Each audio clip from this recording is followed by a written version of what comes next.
Hello, everybody. Hello, everybody. Ooh, that's weird. Why can't I hear myself?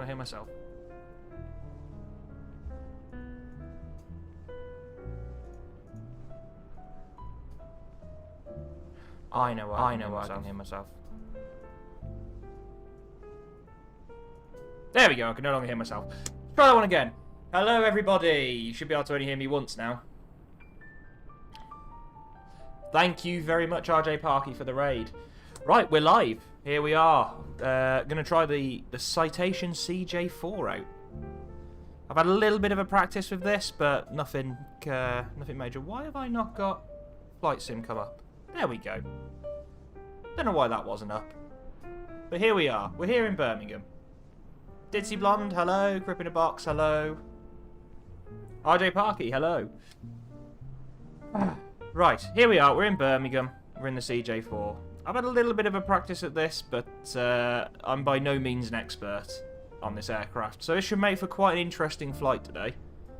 We're also trying VATSIM out as well for one of the first times, which is it's like a real-life-ish sort of controller pilot type thing. So there's other players out there who are pilots, other players out there who are controllers, and we contact them and we speak to them over a radio like we would in real life. So I've got my little VATSIM map up open on my phone just so I can keep an eye on when controllers go live, etc, etc. At the moment, it looks like most of the UK isn't covered by so we won't be speaking to anyone yet, but Portugal is. So if they're still there on the way down, we'll at least be able to talk to somebody. So at the moment, we are over on the Elmdon apron, which is the other side to where the main terminal of Birmingham. This tends to be where your little business jets and that fly from. And what we'll do, if I just bring up the paperwork for today. There we go. You should be able to see where we are. Finally got some charts now to go through with you, to show you. So this is Birmingham Airport.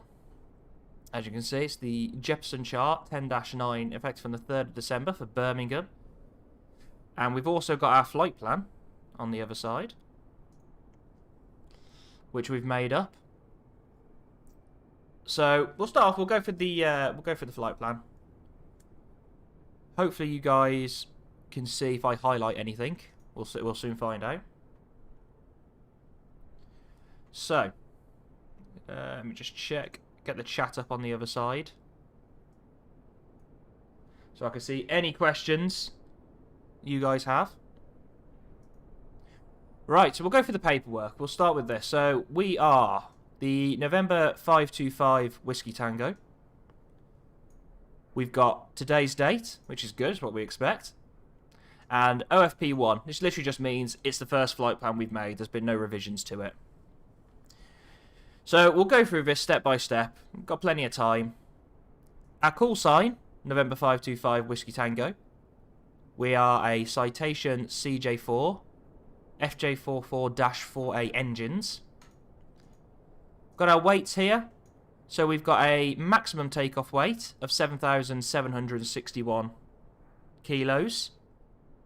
A landing weight of 7103 kilos and a zero fuel weight of 5670 kilos.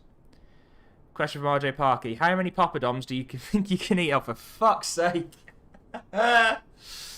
75. No, you know what? Fuck it. Today, I'm feeling hungry today. 76. Right, we've got our estimated weights.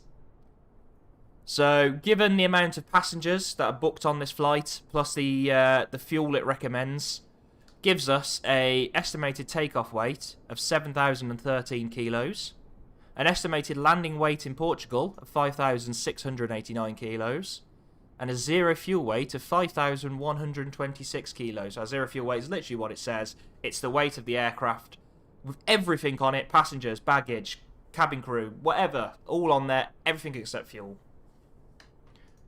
We'll go over to the right-hand side. So we're going to be, our cruise today is going to be at maximum cruise. So that's about decimal 76 Mach. So literally 3/4 of the speed of sound at whatever altitude we're at. We've got a ground distance of 1,051 miles. The next one really we want to look at is our average wind. 311 at 70 knots. So 311, that's sort of a northwesterly wind at 70 knots. So we're going to have a little bit of a tailwind going down there. Probably. So we're heading sort of pretty much bang on south, actually. Not far off. So as you can see, there we go. Our average wind component, P21. What this means is we're going to average about a 21 knot tailwind the whole way there. Average ISA. So ISA is your standard temperature, which on the ground is 15 degrees at sea level. And then it drops by roughly 2 degrees for every 1,000 feet. So on average for our flight today, we're going to be 2 degrees below that average. Average fuel flow, 541 kilos an hour. Fuel bias is 0, so we're not... sometimes on an older aircraft, you can set these up in real life, so you'll have a fuel bias. It basically just says these aircrafts are older, they burn a little bit more fuel, so they'll put that fuel bias in, and when the program calculates how much fuel it needs, it takes into account, oh, this uses, you know, an extra little bit of fuel here and there. Our alternate, Lima Echo Zulu Lima, that's Seville Airport. Sevilla? I can't know. I don't know how to pronounce it. I don't speak Spanish. And then we've got our altitudes here. So it's got us a little bit of a step climb. So we're going to leave Birmingham, initially climb to flight level 230 until we get to Silver, where we're going to climb to 240. We get to Compton, 230, but down to 230 till Pepys, and then 430 at Pepys, and then down to 410 at Southampton. In reality, you always get these step climbs on a flight plan. It's very rare you do it. Most times ATC will just take you straight up to the altitude. You might have to level off a little bit every now and then if there's passing aircraft on your route. Today, we're probably just going to climb straight up to flight level 430. Unless we get told by a controller, we can't. That's what we're going to do. So we go down to the fuel. So our trip fuel to Faro, they're saying we need 1,324 kilos, and that's for a 2 hours 26 flight. On top of that, we've got our contingency, which is another 135 kilos. We've got 15 minutes contingency. So, you know, if the wind's not exactly what it says it is, if ATC vector us around a little bit, we've got 15 minutes extra fuel there. We've got our alternate fuel to Seville, another 255 kilos, and it's saying it will take us 33 minutes. So that's assuming we've touched down at Faro. We can't make it. Like, for some reason, we need to go around from pretty much touchdown. So we got to do a takeoff, climb to whatever level it is on the alternate routing, follow a full departure from Faro, and then head over to Seville and do a full arrival at Seville. In reality, you're just going to get vectored straight there. But obviously, you've got to plan for a worst-case scenario, so we take an extra 255 kilos there. And finally, our final reserve fuel. So our final reserve fuel, that is the fuel we have to land with. We have to land with 30 minutes of fuel in the tanks. If we don't, we need to explain why. Why did we not land with that? If we get to the point where we're landing without that, we're declaring an emergency. So our minimum takeoff fuel then, 1,887 kilos. It's 3 hours 45 worth of fuel. Extra fuel, we're not taking any. We don't need to.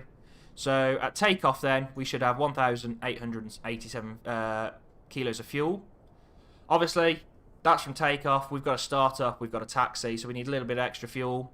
So for Birmingham, it's estimated that we need 20 minutes of taxi. So 54 kilos of fuel. That's going to give us a block fuel of 1,941 kilos. So what we'll do, we'll round that up then to the nearest 100, so 2 ton. Obviously, we won't say that for definite now, though, because we'll look through. If the weather's bad, for instance, we might go, oh, actually, let's take a little bit extra. So we got what's this called here, this PIC extra, Pilot in Control Extra. So this is where we can decide, actually, you know, the weather's a bit crap. We'll take an extra 30 minutes of fuel, because we know we're going to have to hold, or something like that. And obviously, so then you'll work out your total fuel, and you'll write down what the reason is. Next, we've got No tankering recommended. So, for instance, if you were doing a flight, say we'll go down to Faro and we were coming straight back again, the fuel might be a lot cheaper in Birmingham than it is in Faro. In which case, if we can do it, we'll take as much fuel as we can down there, so we don't need to buy as much when we get there. That's one reason for tankering. Obviously, it's only a one-way flight today, so we're not even worried about that. Obviously, it takes into account the extra fuel burn because of the extra weight. This is why you want to take as minimum, as little fuel as you can get away with, because otherwise you're wasting money. You're burning extra fuel just to carry the extra fuel. The next bit is what we'd sign. This is just to say, I've read through all this paperwork. I'm happy to go ahead. Basically, you sign your life away. So, next we've got our alternate route to Seville. So to Seville, runway 27, our average track is 075, a distance of 174 miles. So we'd expect a Tupix 9 Victor out of Faro to Tupix, direct to Osleb, and then the Osleb to Echo into Seville. It's going to say we're going to go up to flight level 300. Are we really going to go up to flight level 300? Probably not. And obviously 33 minutes, 255 kilos of fuel. The next line, the MEL, CDL items. This will be what the engineers would put in there. So say if we had on a bigger jet, the APU's not working, or something's not working in the aircraft, they would just write in here where we can find that in the MEL, which is our minimum equipment list, and we can check then, can we still go ahead with this flight? Yes, but what do we need to put in place? So on an airliner, you've got no APU, which is your little jet in the tail, which you use to supply air and electric for the engines to start the engines. If you haven't got that, you're going to need the ground crew to plug an air starter into the engine to start it. Things like that. Next is our routing to Faro. So we're expected to take off from runway 33 at Birmingham, following the Daventry 4 Foxtrot departure to Daventry, Mike 605 to Silver, Mike 183 to Compton, Yankee 321 to Pepys, Quebec 41 to Southampton, November 621 to Marrock, Mike 195 to Lorcu, Upper November 866 to Coral, direct to Aspor, direct to Pezel, direct to Genro, and the Genro 6 Alpha into Faro. So these here, Mike 183, Yankee 321, Quebec 41, these are our airways. These are like your motorways in the sky. Yes, Rob, it says Pepys. In fact, mate, there's, in Germany, you've got DIK, D-I-K, the DIK VOR. And it's brilliant because you can get a routing from Big in Hill VOR, which is big, to DIK. So your routing is Big DIK. It's brilliant. Next, our departure ATC clearance. So this is where we'd write down the clearance that ATC gives us. There's loads of them like that. I have a bright laugh.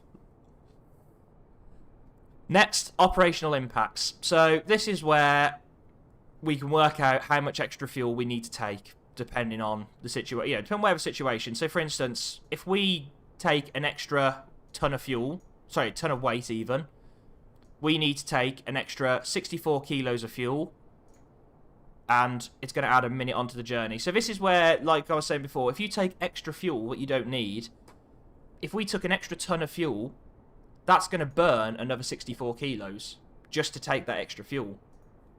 So this is why you want to take as minimum as possible, because that will cost money. 64 kilos of fuel is not a small amount. Obviously, weight change down, 46 kilos less. But really, we don't really want to be taking less than what it estimates anyway. Same with flight level change. If we're going 1,000 feet higher, well, we can't because we're up to the maximum, which is 43,000 feet. This aircraft can't do more than that. If we're going down flight levels, though, so if we're 1,000 feet lower, 1 kilo less. If we're 2,000 feet lower, we actually need to take another 92 kilos. So that could be down to the fact the air's slightly thicker, 2,000 feet lower, the wind, lots of things. Obviously, speed change. If we increase speed, do we need how much extra fuel we need to take? We're not going to do that because we're already running at maximum cruise. We're going to have this thing flat out the entire way. Next is our ATIS line. So this is the weather for the airport. We'd write down our departure weather. We'd also write down the arrival weather when we're getting into Faro, plus things like you want to write down the weather, the extra weather for Seville, so you know your alternate's good before you even have to think about going there. Bits like that, just en route weather that you might need. RVSM, so this is reduced vertical separation minima. That's what this stands for. So above, I believe it's flight level 29. Don't quote me on that. You're into what's called RVSM airspace. So normally ATC will keep 2,000 feet distance, like altitude between different aircraft. RVSM, because obviously airways over the years have got busier and busier and busier. RVSM basically is reduced separation, so it's 1,000 feet. However, you need to have multiple. There's lots of requirements for you to go into RVSM airspace. The main one is multiple altimeters, and if I remember rightly, at least 2 of them have to be reading within something like 75 feet of each other. If they're more than that, you can't enter RVSM airspace because it's too dangerous. You don't know exactly what your altitude is, and before you know it, you're less than 1,000 feet. And I'll tell you now, an aircraft passing over the top, directly over the top of you at 1,000 feet, it looks fucking close. It's pretty terrifying. Next, we've got our times. So we've got our estimated times and our scheduled times. So our estimated times off block today is 13:30 Zulu. So 1:30. It's also 13:30 local. That's the one good thing today. Portugal also have GMT time or UTC time. So we're expected out off blocks at 13:30. It's estimating we're going to take off at 13:50. We're going to land. We're estimated to land at 4:15. Our scheduled arrival with the airport is 4:30. So it's actually looking like we're going to be a little bit early today, which is good. So we're estimated then to go brakes on and shut the engines down at 4:25. We're scheduled in at 20 to 5. So that gives us a block time, so from brakes off to brakes on, of 2 hours 54, and a scheduled time of 3 hours and 10. We've got this last one here, where at the end of the flight, we just write down our actual times off block, because in real life, if you're working for an airline, this paperwork gets submitted to the airline, they have to hold on to it for so many years in case they get an audit. Same with the weights. So we've got our estimated weights and our max weights. So we're estimating 6 passengers, 0 cargo, a payload of 463 kilos. That gives us a 0 fuel weight of 5,126. So assuming then we kept all this estimate, we're estimated 1941 fuel. What's nice, it does give us, we could take up to an extra 673 kilos, whether that's passengers or fuel or whatever. We've got that much left between what we are now and our maximum weights. Terrain clearance check, that's been disabled. It's a sim. It doesn't exist in the sim. Next, we've got our flight log. So, going for the flight log, first things first, our most critical MORA. So our MORA is our maximum off-route altitude. So, we're flying along. We've got, basically, obviously you can go with things like mountains, stuff like that.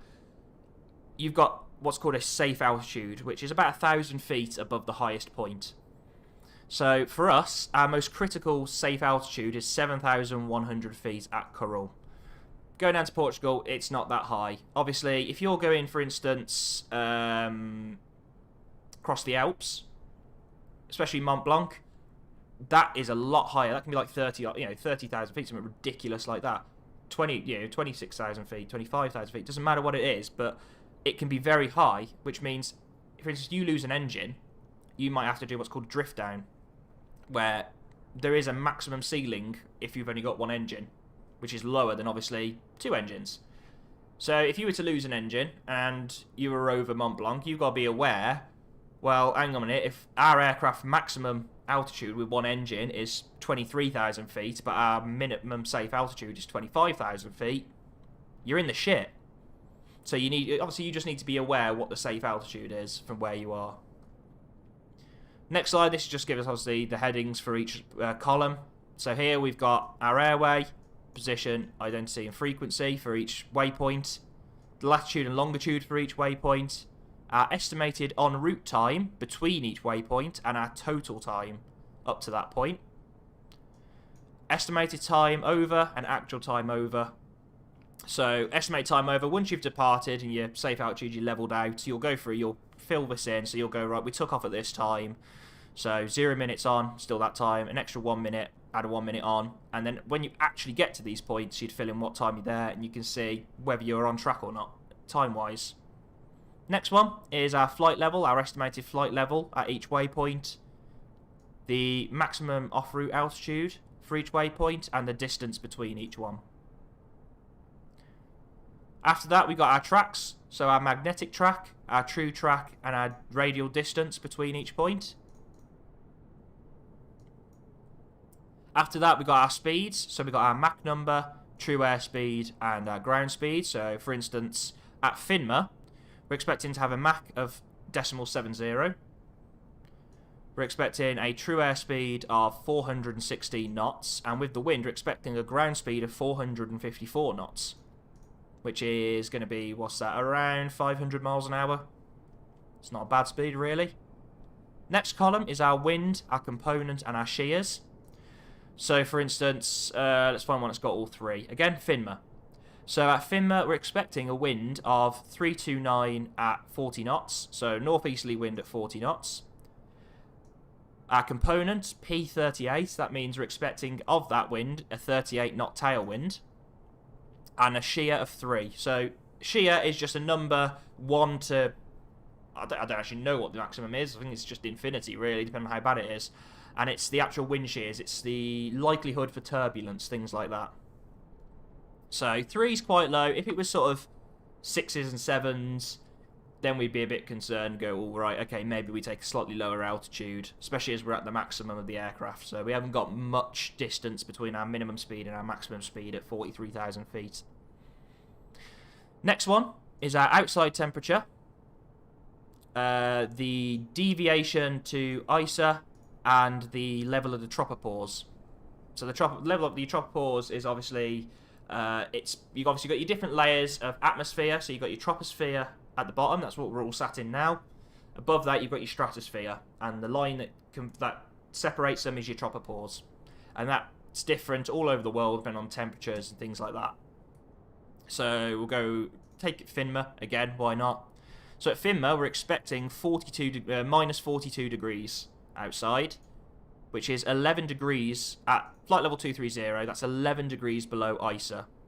So sort of standard temperature at that point should be, what's that going to be, minus 31.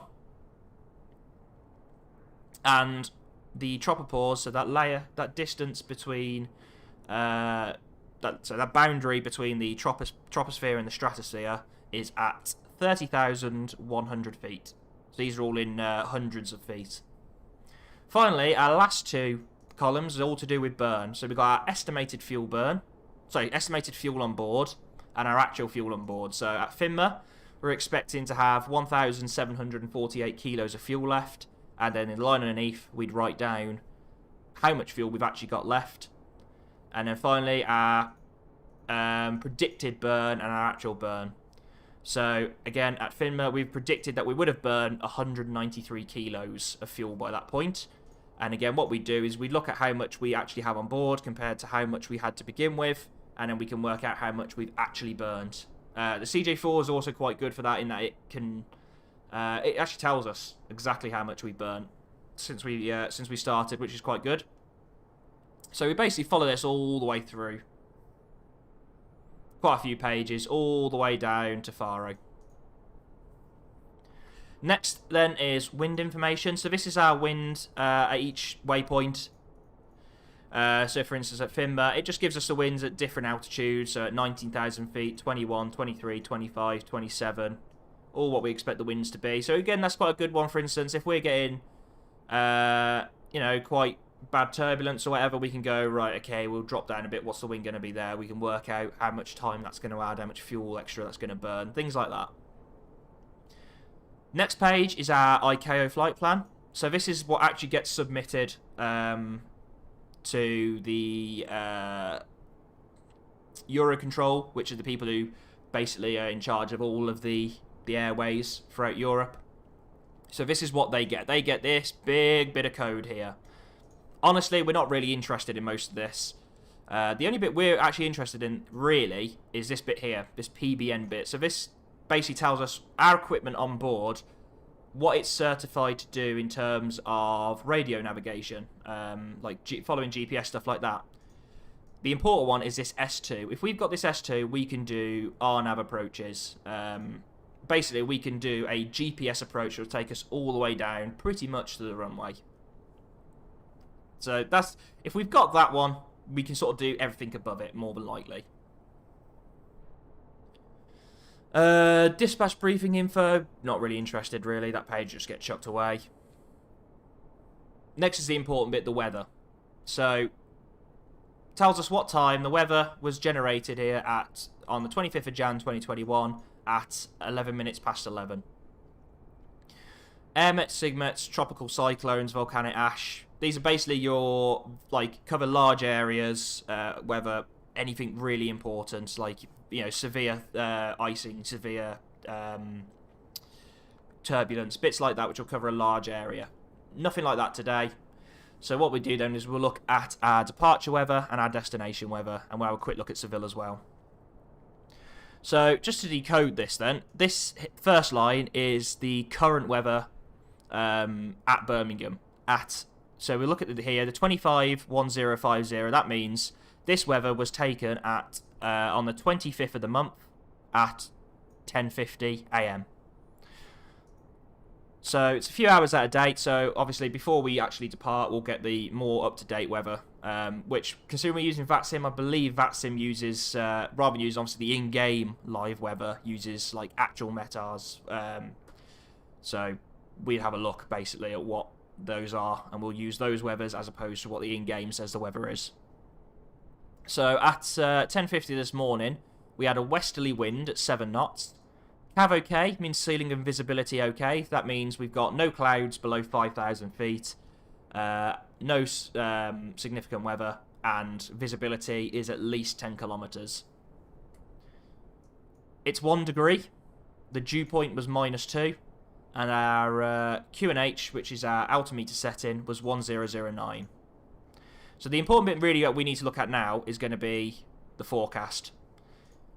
So again, the forecast reads pretty much the same.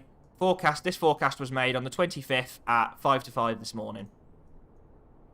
So between 6 AM today and 6 AM tomorrow, we're expecting a wind of 290 at 5 knots, at least 10 kilometers visibility, and the clouds to be scattered at 3,000 feet. So you've got different levels. You've got few, scattered, overcast, broken, overcast. I will remember it. And basically, that determines how much cloud there is, how much sort of coverage the cloud takes in eighths. I can't remember the exact numbers. Scattered, I think, is between like 3/8 and 5/8 of the sky. Something like that. We've got temporary weather here between 6 o'clock and 12 o'clock today. So we've passed that. It was just saying might go down to 7,000 meters of visibility. Next is our Prob 30. So Prob 30 is there's a 30% possibility this may happen. So temporary weather between 6 and 11, not interested. Between 6 and 9 today, not interested. Between 11 and 1 o'clock, well, we've just passed that, but it's close enough that we'll take a look. Broken at 900 feet. So potentially we might have broken at 900 feet clouds, heavy clouds coming in. Faro, that was taken at 11 o'clock this morning. The wind 250 at 15, 10 kilometers visibility, scattered at 1,200 feet, scattered at 3,500 feet. 16 degrees, quite a nice day down there. 16 on the dew point and 1020. The forecast are between 6 o'clock this morning, 6 o'clock tomorrow morning. 260 at 10 knots, 10 kilometers visibility, scattered at 800, broken at 1,800. What time did it say we were going to get down there? We were estimated 16:24. So we want to look about an hour either way of that. I've lost my weather. Where's it gone? So between 9 a.m. and 9 a.m. 9 a.m. today. Oh, that's sorry, Seville. 6 a.m. 6 a.m. tomorrow. We've done that. Tempo between 6 and 10. Not interested. Becoming from 10 between 10 and 12 today. It's becoming, so it means the actual weather's changing for good, sort of thing. Few at 1500, scattered at 3000. Becoming between 8 o'clock tonight. So really, this is what we're expecting. Few at 1500, scattered at 3000. Seville, 250 at 6, 10 kbs. Few at 1500, scattered at 3000. Highs of 19 degrees, lows of 12 degrees. Prob 40 between 9 and 1, not interested. RJ Parkey, oh my god, fly the plane and do the boom boom. Mate, this is what a real flight looks like. This is what we have to do. Normally I'm sat in a nice, like, you know, warm office doing this, but I suppose I am now, really. So, NOTAMs. These are just like notices to airmen. That's what it stands for. It's anything we need to be aware of. So, Birmingham, we've got what's here. It's called a SNOTAM. So, it lets us know of ice and snow, basically, at the airport. What this means, I'll just basically, if you want to know more in about it, search SNOTAM. You'll find a whole page of stuff telling you what each section is. Section F literally means what type of contamination it is. So 444 means dry snow. Dry snow all the way along the runway. So at touchdown, midpoint, and endpoint. G is the depth of that. So 2 millimeters all the way along. And then T is literally a text bit telling us, you know, in plain text what it means. So contamination limited to a 5-meter strip on each runway edge along the full length. So what it means is they've cleared the runway. There's a little bit of snow left on the edges. No problem. Other than that, next one we've got is runway 33 ILS glide path downgraded to Cat 1. So basically we can't do a Cat 2 or Cat 3 approach on runway 33. So we need a minimum of about 200 feet of cloud base. Star chart removed. Not planning to come into Birmingham anyway. Faro, no notifications. Perfect. Seville, make sure basically it's not closed is the important one. If we've got it as our alternate, last thing we want to do is says, oh yeah, it's closed. So authorization required for private flights and aero taxis from outside of Spain. That's fine. Runway 09, the Pappies are US, and the right wing Pappies on 27 US. That's the 4 lights on the side of the runway tell you whether you're too high or too low. If you've got 4 whites, you're too high. You've got 4 reds, you're too high, you're too low. You want 2 whites, 2 reds, means you're on perfectly on glide path all the way down. After that, the only thing here is covering basically these Lido flight plans. They're a bit of a pain, these bits now, because it just covers basically every single airport we go anywhere near. We can basically skip most of this, and most of it's obviously covering COVID, which COVID doesn't exist in a sim, which is nice. So we can just skip past all of this, make sure there's nothing at the end.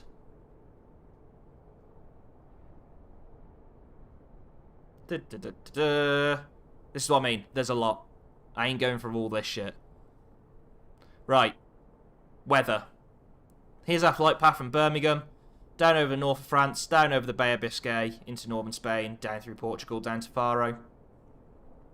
Significant weather. So here we got a jet stream at flight level 310, so we should be lovely and above that. This dotted line here means clear air turbulence. So number one, we're expecting moderate turbulence between flight levels 250, flight level 370. Lovely, we should be above that. Be above this jet stream here at flight level 350. And then this significant weather, we've got moderate icing between flight level 180 and below the chart, which goes down to flight level 100. That's valid at 6 o'clock. That's also valid at 6 o'clock this morning. That's between 250 and 630. Again, just that clear air turbulence. Finally, winds. This is what we can expect the winds. So these little arrows tell us the direction. And then the little triangles mean 50 knots. Big lines mean 10 knots. Little lines mean 5 knots. And obviously the numbers is temperature. So we can just see that obviously like we expected, north westerly winds all the way. So got a little bit of a tailwind, which is nice. Same as what we've seen before. No different there. End of document. Finally. That is the flight plan. That is what we're going through. So now we can actually get on with the flight. So I'm going to put you back up there. I'm going to flick to that one. We should be back in the game. Lovely. So here we are, back in Birmingham. Let's get going. So, full cold and dark. First things first. Turn the battery on. Now that the battery's on, we can get the checklist up. It's got a built-in checklist on this aircraft, which is nice. So, normal checklist. So, before starting engines, battery switch on. We've just done that. Emergency light switch, that's this one here, is armed. We can't change that anyway. Standby flight display switch is on. We can't change that. It's always on. Lovely. Avionics switch to dispatch mode. So we go down to dispatch mode. Parking brake. That's set. Wheel chocks are removed. Cabin doors are closed. Passenger briefing is complete. So we do our little welcome aboard. Blah, blah, blah, blah, blah.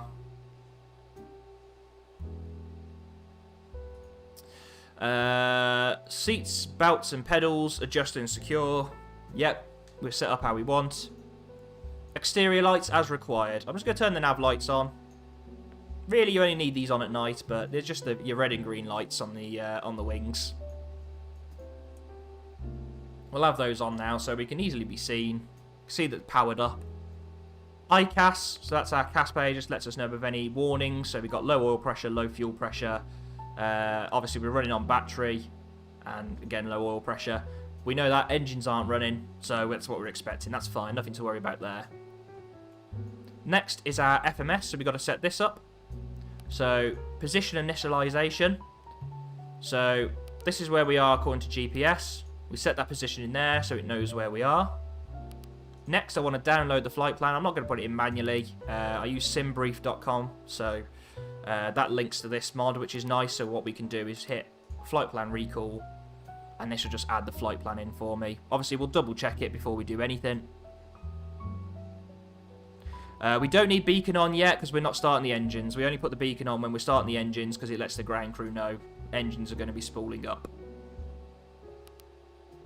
So I'll execute that. We'll go through now and we'll just check the route. So we've got runway 33 is what we're expecting. And it was the Daventry 4 Foxtrot was what we're planned with. And looking at the latest weather for Birmingham, the wind's 270 at 9. So yeah, runway 33 I'm happy with. So we'll go to the legs page and we can just check that everything is in there. What we'll do is I'll go through the actual chart once we get to that bit. Everything I need to do there is just change Daventry for Daventry. We've got 2 in there. So flight plan. According to the flight plan then, our routing was Daventry 4 Foxtrot to Daventry. Mike 605 to Silver, Mike 183 to Compton, Yankee 321 to Pepys, Quebec 41 to Southampton, November 621 to Marrock, Mike 195 to Lorcu, Upper November 866 to Coral, direct to Aspor, direct to Pezel, direct to Genro, and then we were expecting the Genro 6 Alpha, ILS Zulu, runway 28. Via the EGBB transition. So that's fine. That's all in there. That marks, joins up with exactly what we expect. We've got discontinuity here. We just join those together and get rid of that. And we've got another one there. You want to make sure you've got none of these discontinuity. I can't pronounce it, but you know the word. So those are all in there now. We've checked the route. Next is performance. So we're going to go to performance initialization. We've got our weights, we've got our cruise altitude. We're going to change that. We're cruising at flight level 430. Passenger weight, how much like each passenger weighs basically. We've got 6 passengers on board. We've got no cargo, and it's sensing we've got 2,012 kilos of fuel. We needed, was it 1924? We rounded that up to 2 tons. The fuel has put an extra 12 kilos in there for us. Perfect. Takeoff page. So what we do here is we need the wind for Birmingham. So we'll go off the METAR because we're not trusting the in-game wind. which was for Birmingham. Current weather is 270. Got a westerly wind at 9 knots. And the temperature is 3 degrees. QNH of 1010. Now, we'll say we got a wet runway because we said we got that contamination either side. So, chances are the runway could be a little bit wet. Gonna sound strange, but love the noise the buttons make. Well, that's always a good bit then. I'm glad you like the noise. Right, anti-ice. It's a clear day. I'm not expecting to have the anti-ice on. And we're going to be taking off with flaps 15. So it gives us a V1, which is our decision speed of 106 knots. That's the point where we decide, are we taking off? Are we stopping? After V1, we've got to take off because there's not enough runway left for us to stop. VR, that's our rotation speed, is 107 knots. V2, 117. We hit send. What that does now is when this loads up, that's put that, it's set them in the references for us. So as we're taking off, we can see on our speed tape what they are. I don't think there's anything else left to do. The only thing I'm going to do is I'll just double check on VATSIM, make sure no one's covering this area. Because I don't really use VATSIM. So no, there's no controllers covering this area at the moment. So we're going to use what's called Unicom, which is a universal frequency, which everybody uses.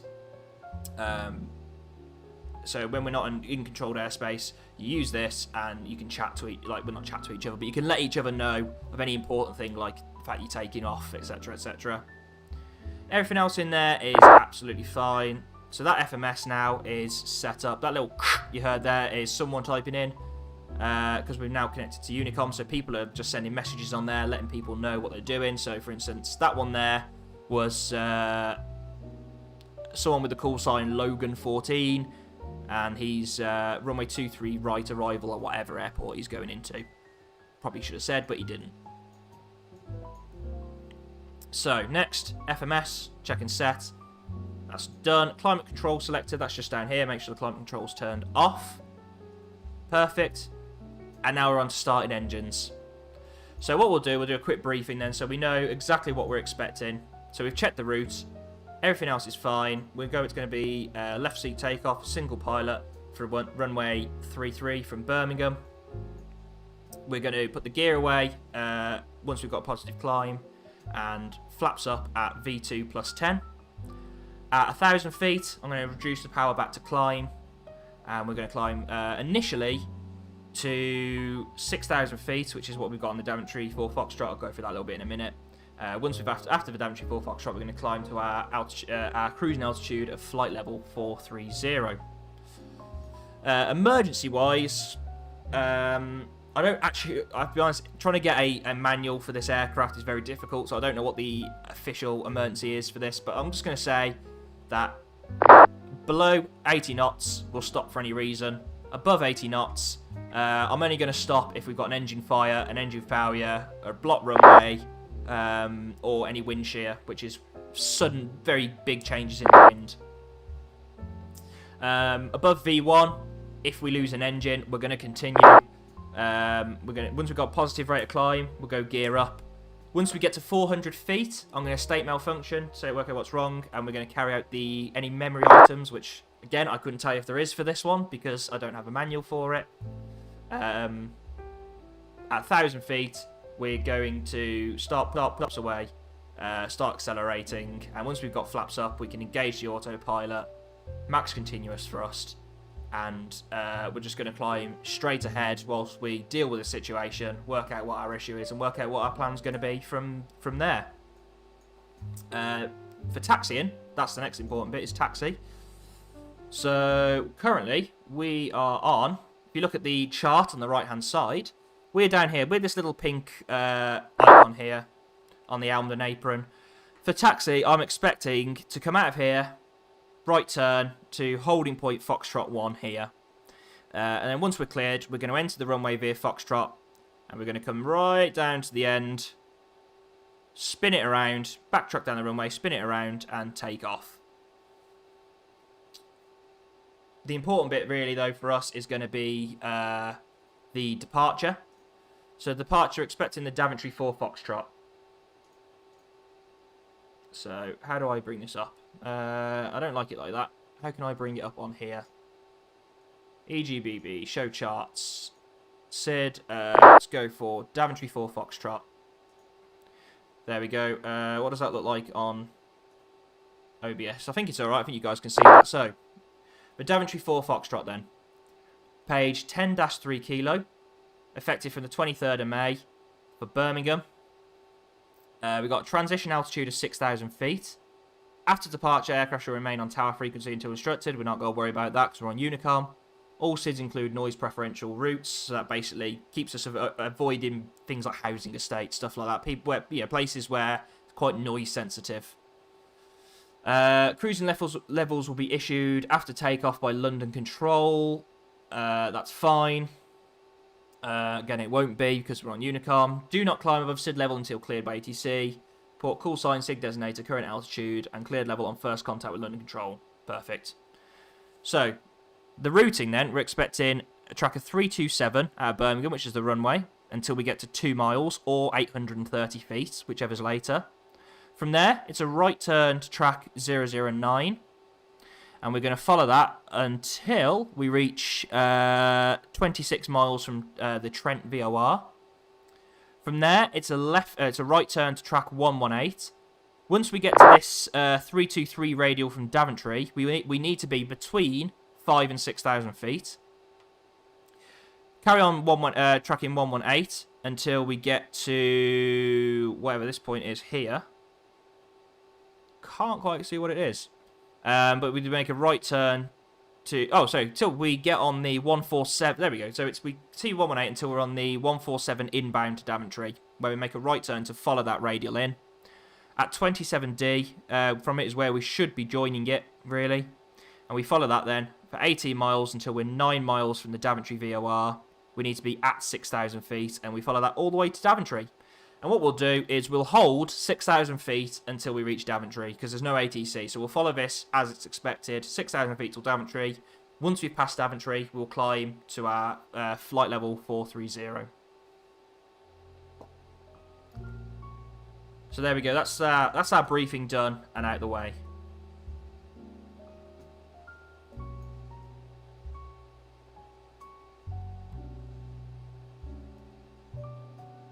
Solar Rocket, I have a Pringles ad. Did you tell Twitch I like Pringles? I didn't put an ad on, but fair enough.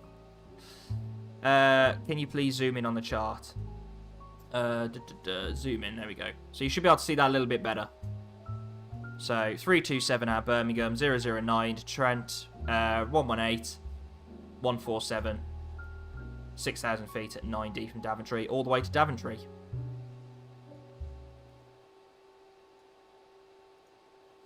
Should be able to see that, hopefully.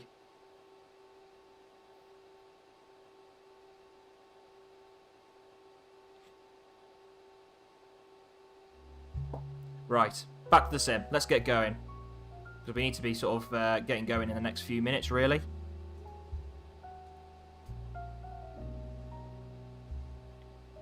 So we are back in the sim.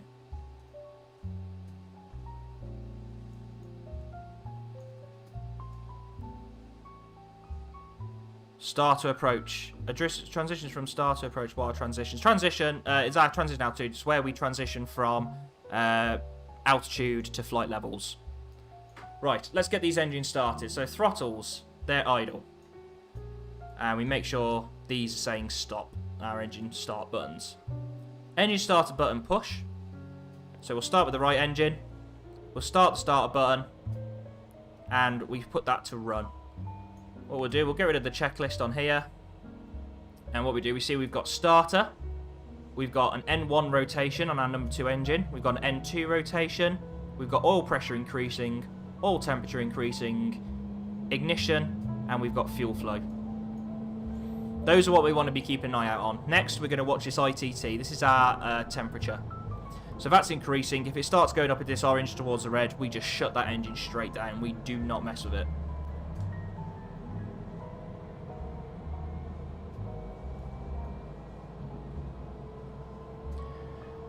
So that's rising nicely. At about 51% N2, the starter should cut out. 51, there we go. Starter's cut out. We just keep an eye, make sure it stabilises.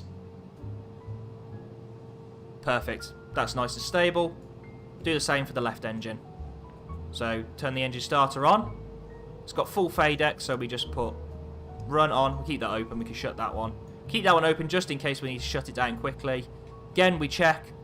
We've got starter come up. We've got an N1 rotation, N2 rotation, increasing oil pressure, increasing oil temperature, fuel flow, and ignition light. Have you named this plane? Yes, November 525 Whiskey Tango.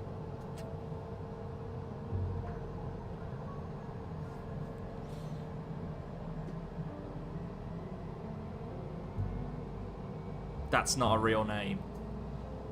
I don't know. I'll let you guys. You guys can come up with a name. Samantha. Right, we're riding Samantha then today. 51%. Starter's gone out. Just comes up with what we had down here now, so we can get rid of this. Nice and stable. Comes up with our other information on there. Perfect. That's what we expect. So what we do now is get the checklist back up.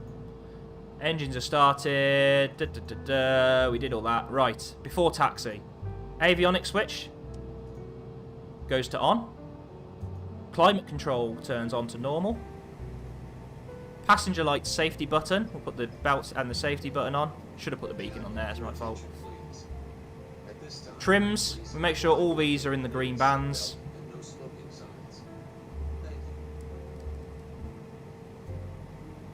Flight controls, we go full forward, full back, full left, full right, full left on the rudder, centre, full right, centre. Yep, they're all good. Speed brakes, we make sure those go up and down. Speed brakes up, speed brakes down. Flaps, we want to set for takeoff. We want flap 15. So what we do, we set 15 down here. And we can see on there, we've got flaps 15. How do you do the pressurization, sir? I've got to be completely honest. I don't think you can in this mod. Again, I haven't got a manual. I've only got the manual for the mod of this aircraft, and in there it doesn't even mention the pressurization. So I wouldn't know on this aircraft, to be honest. I would assume it's automatic, to be honest. Hydraulic pressure, we can check down here, 3000 psi. Perfect. Engine anti-ice as required, don't need it. Takeoff data, we confirm that's set. V1 106, VR 107, V2 117, VT 140. Avionics, check and set. So we know we're climbing to 6,000 feet. Let's get that in there now.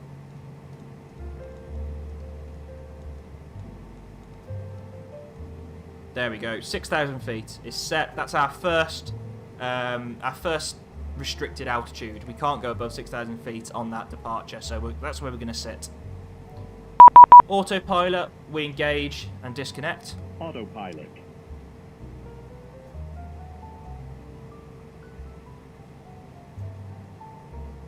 Right, lovely. So, I've just had a message come through on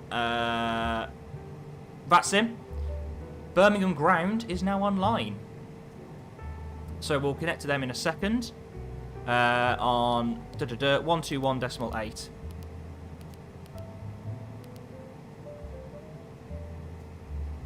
So autopilot is engaged and disengaged, and I'm just also going to set VNAV on. Altimeter 1010. That's what we're expecting. There and there.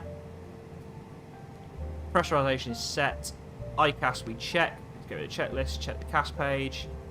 Nothing on there. Perfect. Aft divider door latched open. Lovely. Ready for taxi. So let's contact ground and see what they have to say. We can also get our clearance from them actually, which is good.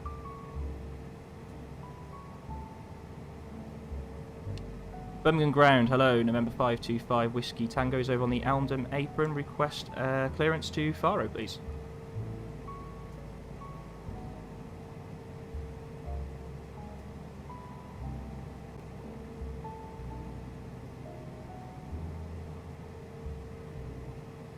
Can't hear them. They're trying to talk to us by the sounds of it, but I can't hear them.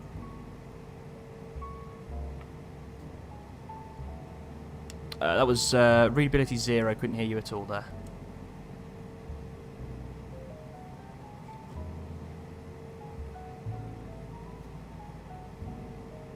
Yep, read you 5.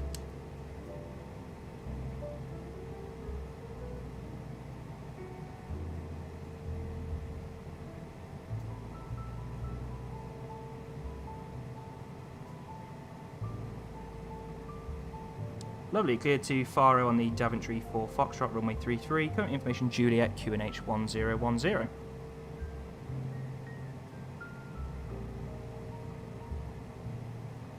Lovely, there we go. So we've got our clearance from him.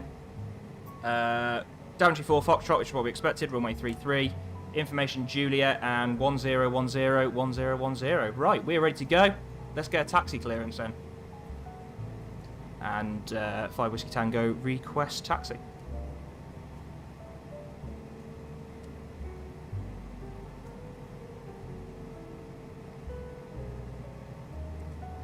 Foxtrot 1 via Foxtrot, November 525 Whiskey Tango. Lovely. Again, as we were expecting. So what we'll do, we'll get the taxi lights on, hold the brakes, parking brake off, and Foxtrot 1 is what we're expecting. So what I'm going to do here, so you can see where we are going, is I'm just going to quickly open up the chart here for taxi at Birmingham. So you can see where we are, get rid of that. And then in OBS, I'm just going to turn on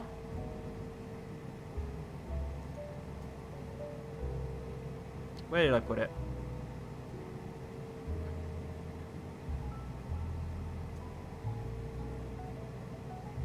There we go, so you can see where we are, where we're taxiing.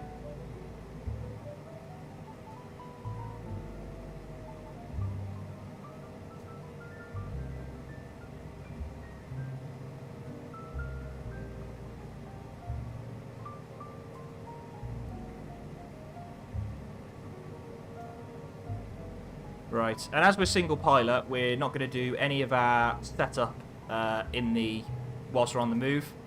We've got obviously our before takeoff checklist to do. We'll do that once we're at the holding point.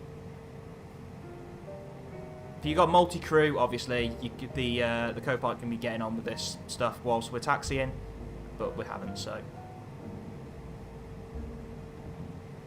now Foxtrot 1.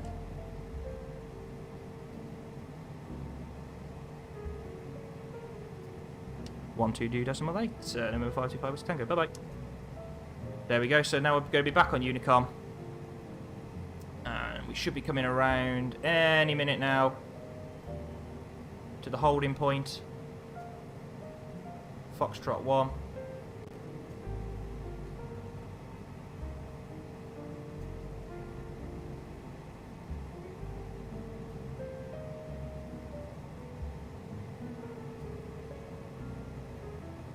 Here it is.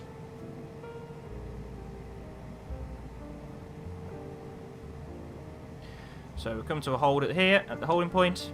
Put the parking brake on. And we'll go through our before takeoff checklist quickly. So we've done all that bit. Before takeoff, ice protection system checked, rudder bias checked, seats are upright, flaps we've got 15 set. Speed brakes, they are at 0%, luckily. That's what we expected. Trims, that one's just gone out the green band again. Put it back in the green. Crew briefing we've done. TCAS, so what we do now is we come down to here and turn TCAS on. That's picks up any other traffic that we need. Weather radar, I'm going to have on my PFD. Go around button, normally the go around button is in real life is just there on the side. In this aircraft mod, it's that button there. We click that and we should get takeoff and V takeoff there. Battery amps 20 or less, minus 20, perfect. Ice protection systems as required, going to have those off. Pitot static heat can go on. Exterior lights as required, right? Well, kind of good to go, really, as far as I know. I haven't seen anyone telling us we can't go. So let's go 122.8 back in there, back to Unicom. Sorry. Close the checklist. Close that. I'm going to just announce on there that we are departing, so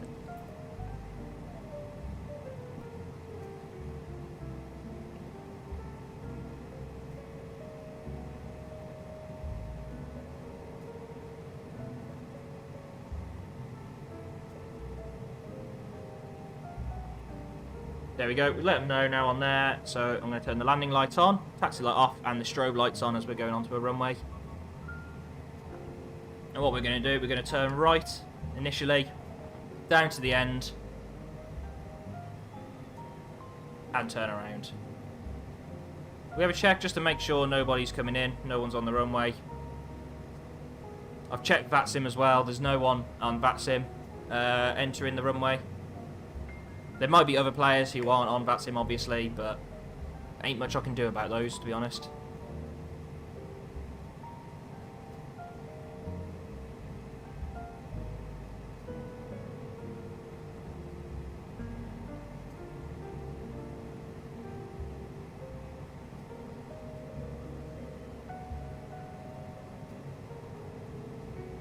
So I'm going to probably take it from Echo 1. So there's the little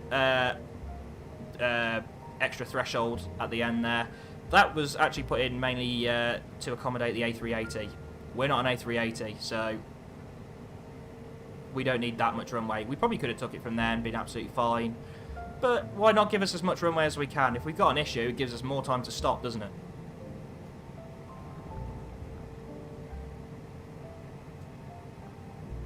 So we're going to come here. We're going to...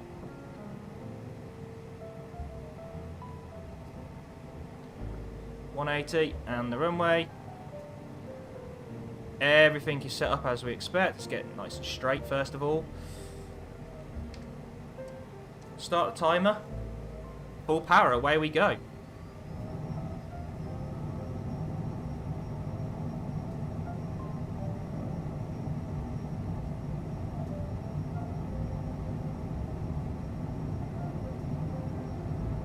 Oh, it's doing the weird thing again. Okay, there we go. We go straight up to 10 degrees. Let's get the gear up. We're past V2 plus 10 and we're at a safe altitude. Let's get the flaps up.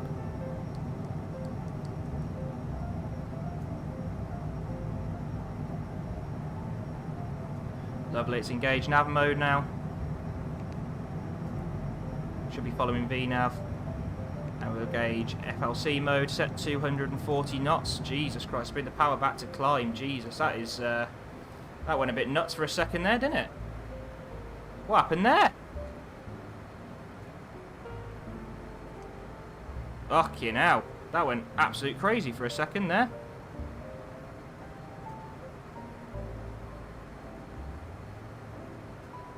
It just wanted to start climbing. Wanted to climb and climb and climb and climb. But there we go. We're up. We're making that right turn. We've got flaps up. We've got gear up. We're climbing to 6,000 feet. We're going to set 240 knots for our climb.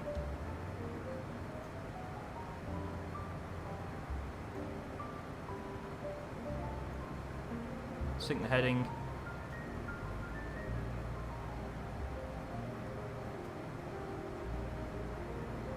And engage the music.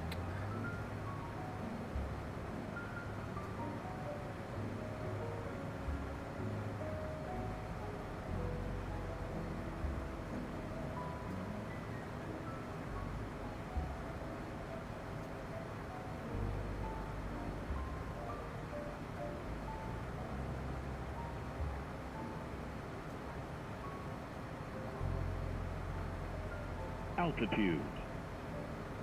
There we go, so that's letting us know we've got 1,000 feet to go before we level off. We've got out capture.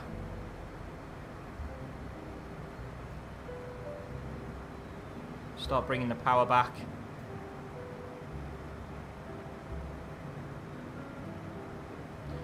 Got to keep below 250 knots, we're below 10,000 feet.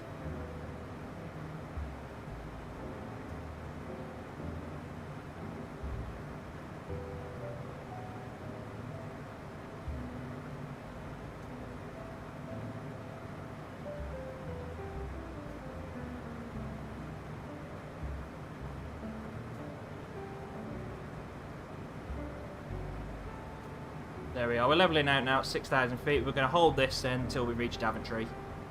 We've got no ATC other than Unicom, so we've got no one to authorise us to go above what the SID says.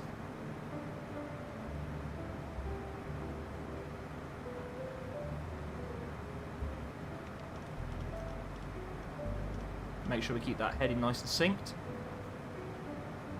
So if at any time we need to go into heading mode, it's already set.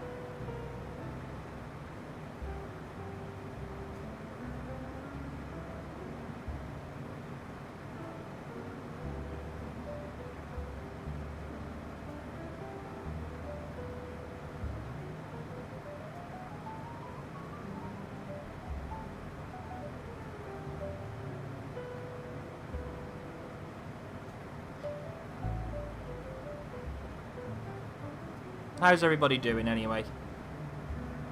Everyone having a good day?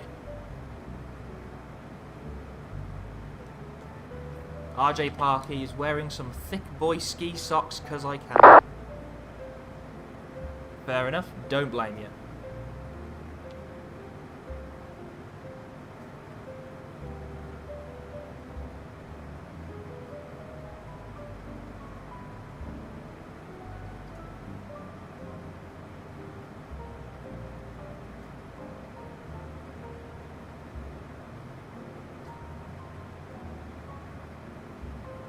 So if you look on the chart, you can see, obviously we're slightly off what it thinks is the path.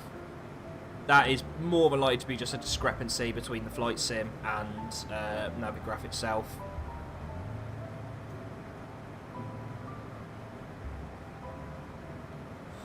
But either way, as long as we're within about a mile of track, we're absolutely fine. And also we've got that warning, do not climb above 6,000 feet until cleared by ATC. So, unfortunately, this is where we're sitting for a little bit.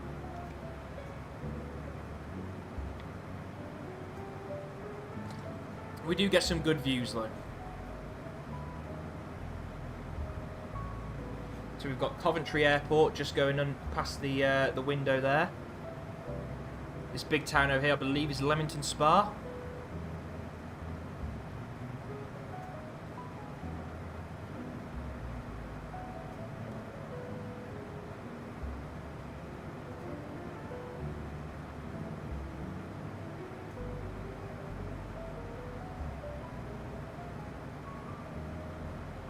What is the transition? Like, is it from start to approach?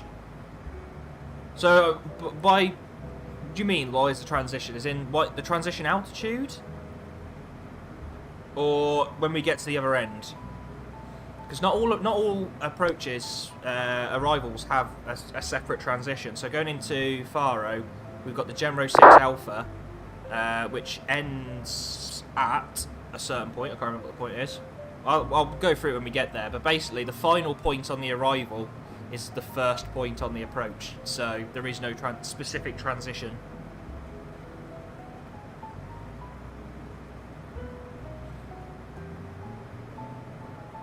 Or if you mean the transition altitude is the point at which we transition from an altitude to a flight level, or vice versa if we're coming back down.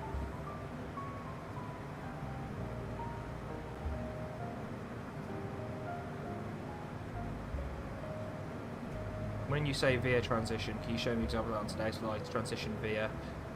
We don't have that today, unfortunately. So our flight today doesn't have a specific transition.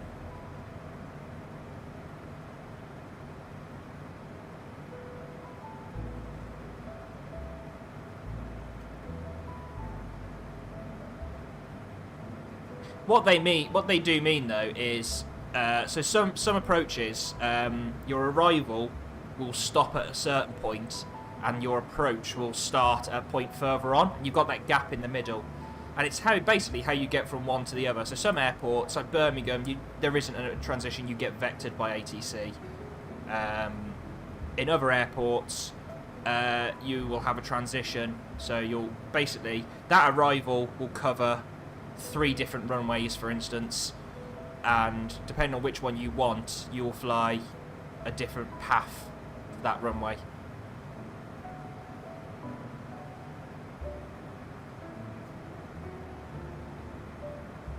what is a specific transition?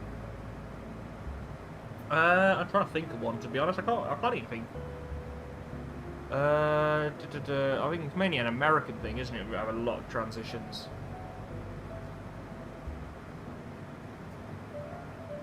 Tends to be for... So say if you have an airport that's got parallel runways, so you've got, like Heathrow, you've got 27 left, 27 right.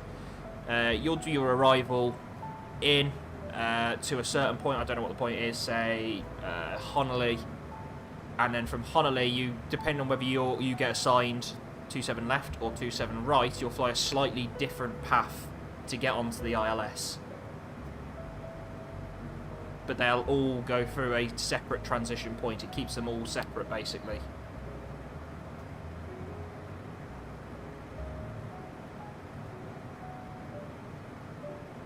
Basically, yeah, that's what I'm saying, yeah.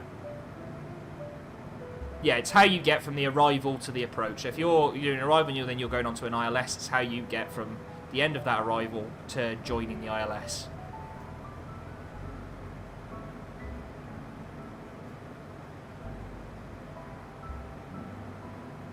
Right, we are coming up to Daventry. We're 6.8 miles now from Daventry. So once we reach Daventry, we'll start our climb up to flight level 430. And I'll get rid of the chart as well, because we don't need that up anymore. You guys should be able to use the... Is it like the flight sim track vector or something like that? Flight sim track extension I have, which should be able to show you exactly where we are on a map.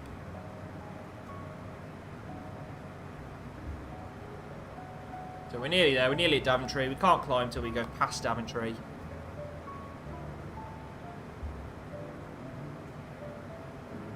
What do you think of the 737 MAX recertification? I'm surprised it was recertified as a 737 MAX. I was very much expecting them to change the name, to be honest, because of all the bad publicity. But, I mean, if it's safe, isn't it? I mean, I did the transition training for a 737 MAX. I never actually flew one. But I did do the transition training for a 737 MAX, and honestly, like, yeah, there was some issues, but you just treated it as you would any emergency. Right, there we go, we've gone past Daventry. So, we're going to set 43,000 in the altitude window.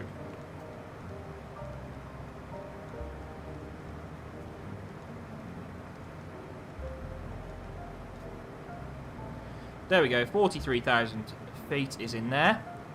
We're going to go FLC mode, 240 knots. We're going to set climb power.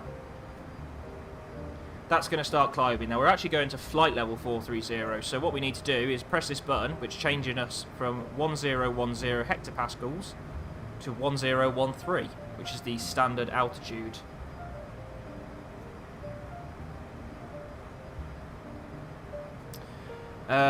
As far as pressurization, it's always at an 8k altitude cabin, right? Not necessarily. So, for instance, it depends on the aircraft itself. Let's take the old 747s.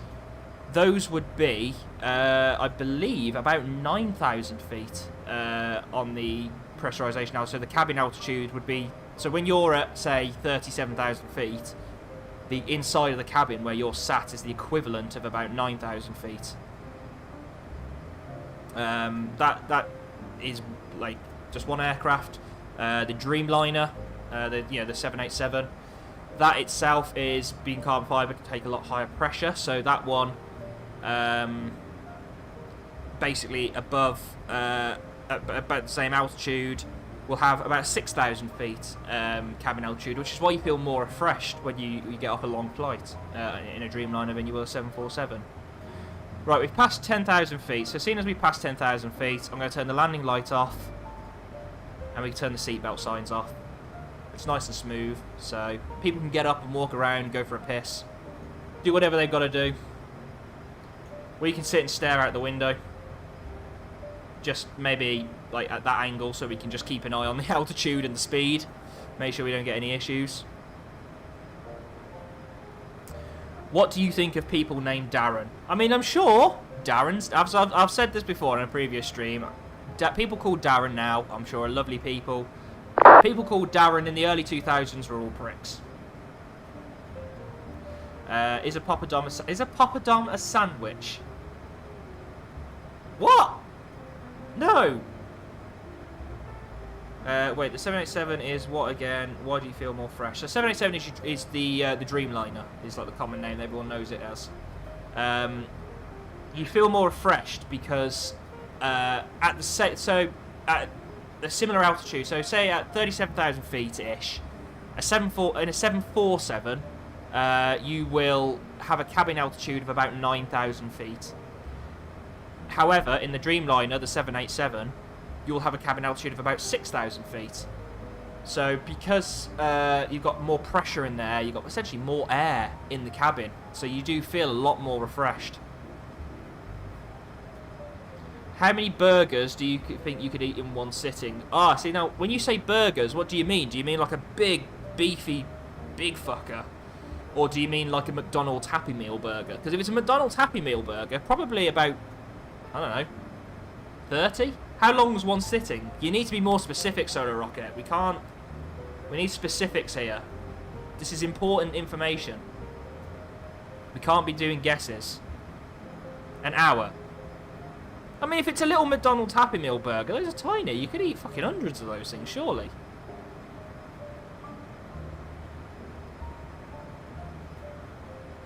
Are tactical chunders allowed?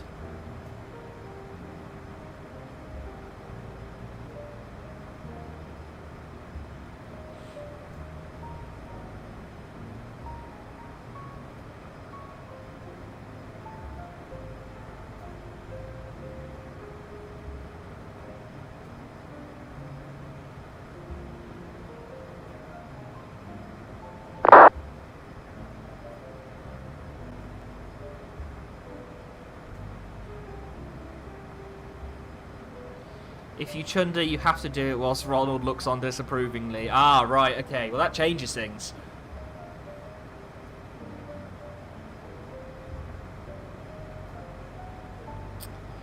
Right, automation. Let's go through automation. VNAV is a very complicated subject. There's lots to it. Essentially, though, it comes down to VNAV will do whatever is programmed in here. So, for instance, I've set 43,000 feet. If I'd set 43,000 feet on the ground, it would have still leveled out at 6,000 feet, because that's what we've got set in the FMC. However, if we used VS or FLC, we would have just blown straight through it, no problem at all.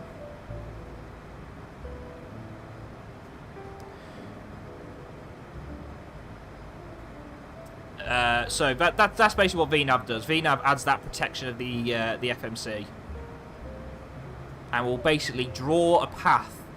Depending on what you've set, what altitude constraints you've set, it will essentially draw a path from takeoff to cruise to top of descent down to landing, and it will just follow that path the entire way. VS is vertical speed. You set your vertical speed, it will climb at that speed. So at the moment, we've got a vertical speed of 2,470 feet per minute. We will continue, like if I set that now, it will keep pitching up to keep 2,470 feet. But what it won't do is keep an eye on the speed. It will just keep dropping the speed until eventually we stall and we fall out the sky. FLC. FLC is what mode I'm in now. I'm in VNAV, so we've got the VNAV protection, but I'm climbing in FLC. FLC, I set a speed, so I set 240 knots, which is the climb speed for this aircraft. And, so I thought we were going into a bit of a cloud there.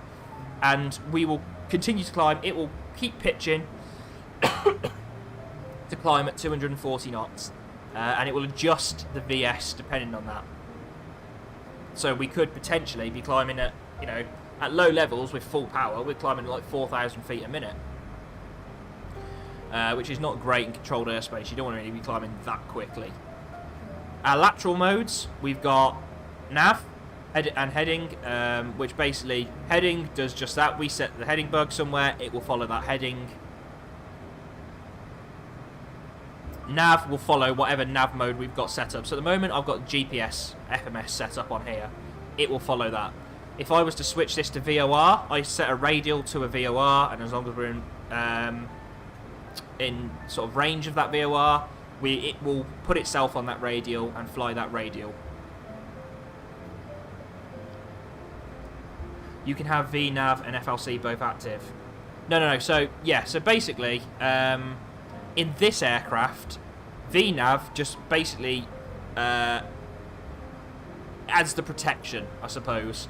So we're not, if you look, we're not actually climbing in FLC, we're climbing in VNAV FLC. So we are climbing in at a set speed, but we've got the VNAV protection, so it will, if we had a level off before flight level 430, it would level off there.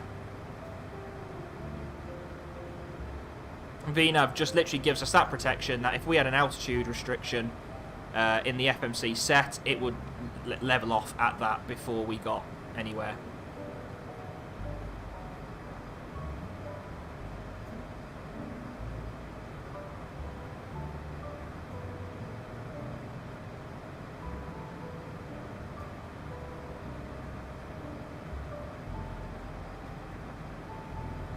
Where are we at the moment? So, just off to the left, over there. In fact, just down there, where these players are, that's Heathrow Airport down there. Which means, can't quite see it with a viz today, but London is just sort of this area here. But you can see the 2 runways there at Heathrow. It's a lovely clear day though, isn't it?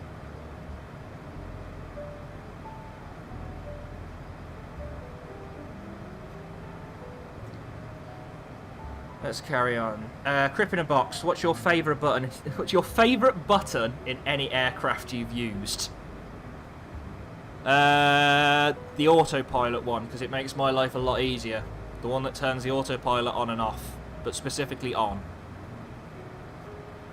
Solar Rocket. What's the worst in-flight meal you've had? Trying to think. I went on holiday with Tui once and I had a chicken tikka masala that was fucking disgusting and cold. That was awful. I think we had a terrible meal once as well with bloody Monarch once as well. Ginger Squid has redeemed Handfly, the son of a bitch. Of course you have. So, autopilot's disconnected.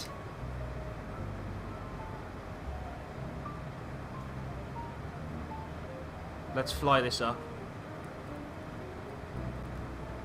I mean, I'm just saying, we're in RBSM airspace now, so therefore we shouldn't really be hand flying it. But you know what? We'll do it. We'll do it. We'll hand fly it.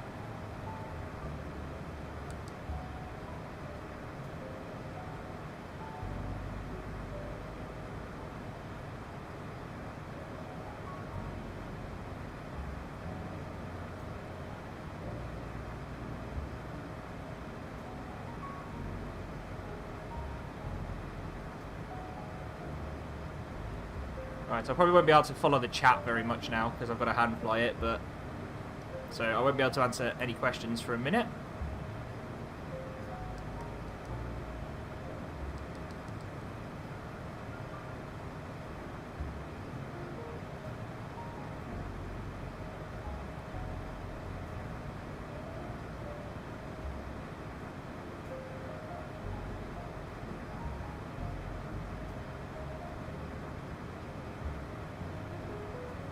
So as you can see now, our speed is actually dropping on our indicator speed. We had 240 knots set. What's happened now is we've crossed the boundary from where we stop using knots and start using Mach decimals. So obviously Mach 1 is the speed of sound, and at the moment we're climbing at Mach decimal 64, which means we're climbing at 0.64 the speed of sound.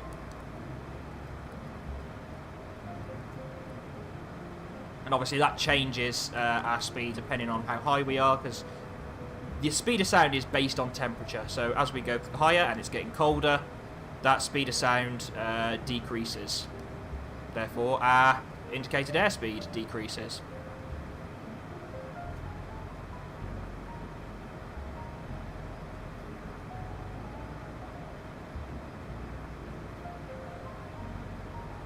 Ginger Squid has returned with food.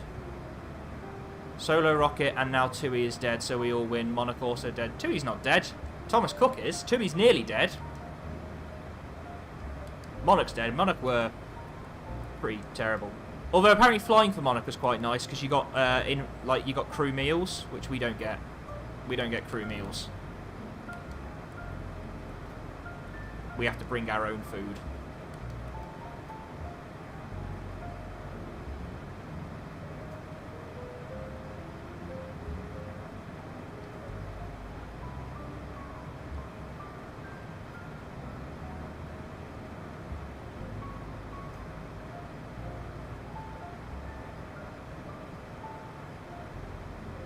Why aren't you meant to be hand flying it, says Ginger Squid. So, as we sort of talked about earlier, the RVSM airspace, the reduced separation, basically where there's only 1,000 feet between aircraft rather than 2,000. One of the restrictions is all those aircraft have to be on autopilot. Basically, because it can keep the altitude a bit better than I can.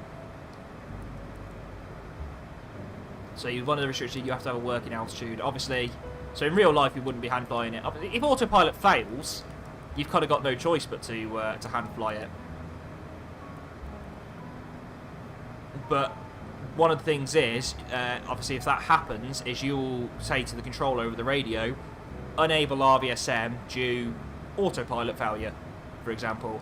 And then what he will do will vector you to RVSM airspace. So you'll probably have to descend down to probably about 27,000 feet.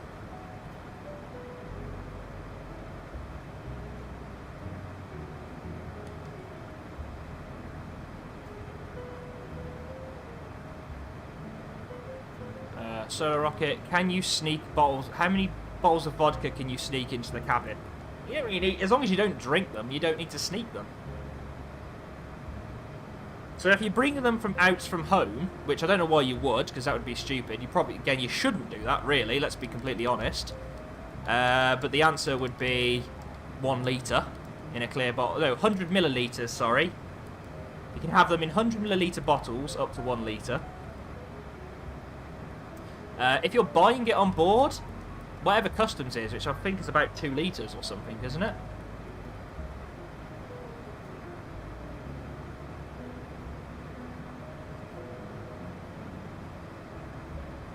Yeah, because we are allowed. Well, obviously, we're allowed to buy it on board. We can't open it and drink it, and we're not supposed to have it till the end of the flight when the passengers aren't there. Because passengers see the cabin crew coming into the flight deck with a bottle of vodka, they're going to be a bit concerned. But obviously it's duty free. We can buy duty free. We're allowed to.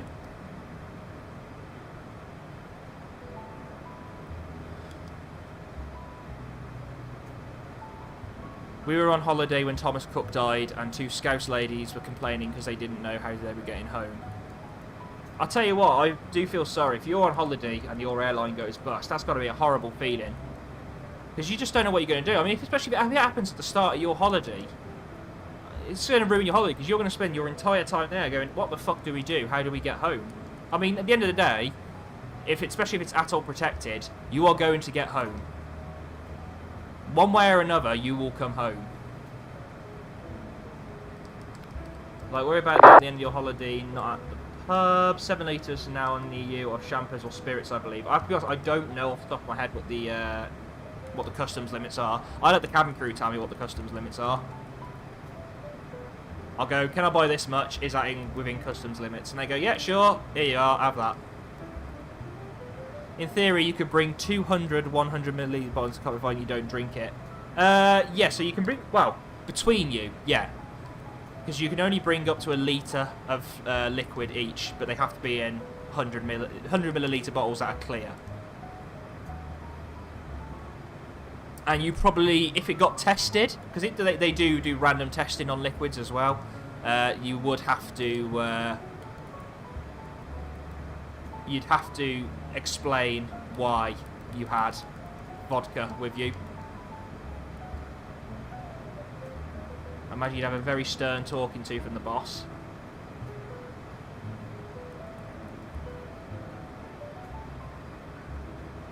Can we go over nav display? Yeah, of course we will go over nav display. Once I finish hand flying this, I can't really do it at the moment.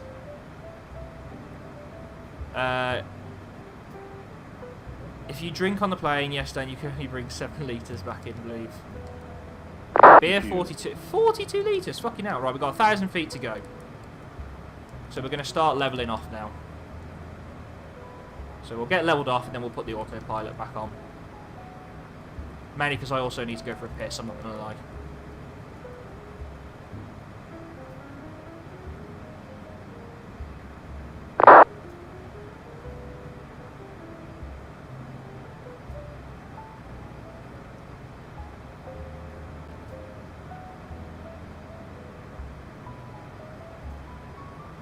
That's why I was confused when you put 42 litres of beer. I was like, fucking hell, that's a lot. You could bring that through tax-free.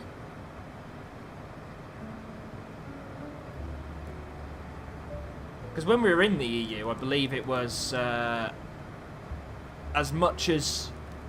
It was like as much as you like for personal consumption. So obviously if you were bringing back 42 litres, you might have a bit of a hard time explaining why.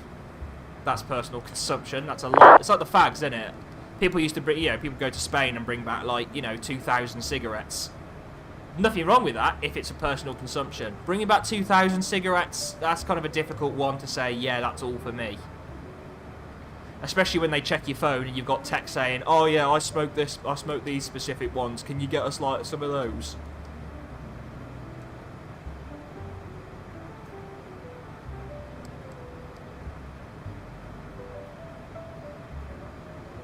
Go, levelling out, flight level 430. Let's get the autopilot on and just bring that power back a little bit. About 95% N1. We'll see where that takes us. We were aiming for about 0.75. Why do you have that much vodka? My mother is Russian. I mean, fair enough, yeah, it's a good enough reason as any. Call your first officer for personal use. Right, so here we are. We're cruising.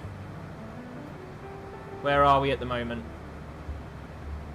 Those clouds look very nice, I've got to say. So at the moment, we are just over the English Channel, heading towards Jersey and Guernsey. I'm going to run for a quick piss. So... Technically, for this to happen, obviously in the real world, you need 2 pilots. If you're flying single pilot, you can't get up and go for a piss. So in the real world now, I'd hand over control to the other pilot. I'd say, right, basically what I'd do is I'd read out what modes we've got engaged. So we've got LNAV, autopilot, and V-out. And I would hand over to him now. And then what I'd do is get a cabin crew in. She'd sit with him, have a chat for a bit. I'd drive, right, belt off, off we go.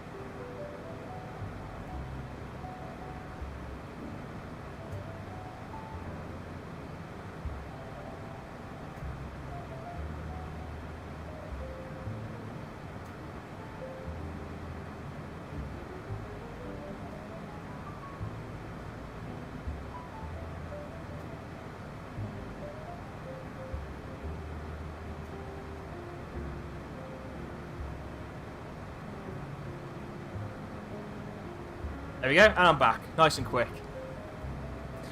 Grip in a box says use a bottle. What do you do if you're solo and need a toilet? Yeah, basically that, use a bottle. And as stupidly sounds, that's one of the reasons airlines don't, obviously, when I say airlines, companies that use these sort of small business jets don't use single pilot. Obviously, something like a 737, you have to have, legally, you have to have 2 pilots. A lot of these smaller aircraft are certified for single pilot use, but not many airlines actually do it single pilot for that reason. If you need to go to the toilet or something happens, it just makes it a lot safer to have 2 pilots. Right, that speed's increasing very slowly, isn't it? Let's just give it a little bit more thrust. Let's get it up there. See if we can get it up. Right.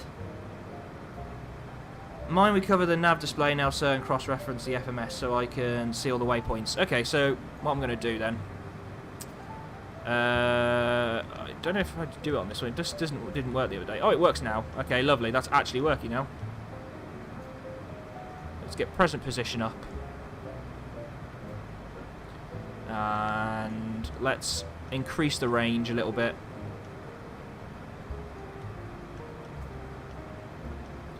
So if I do this, there we go. We can see we can see a few of the points. Lorku, Goba is the next sort of points. Let's get rid of the menu buttons. So what we'll do, if we go to the legs page here, we can see our last waypoint was Maruk. Our next point is Lorku. We've got a track of 213 degrees. We've got 5.8 miles. Same up here, track of 214 degrees, and we've got 5.1 miles to go. And there's Lorku there. Does the nav display show you top percent? It does. I can put it in plan mode, but I don't know if I can remember. Like, I was having a mess with this the other day. I don't know how to get it to flip through to the next points. If anyone knows how to anyone out there happens to know how to use the MFD on a CJ4 and can tell me how I get to the next waypoint, like to show the rest of them on here, that would be brilliant, because it doesn't seem to want to go through there, which is a pain.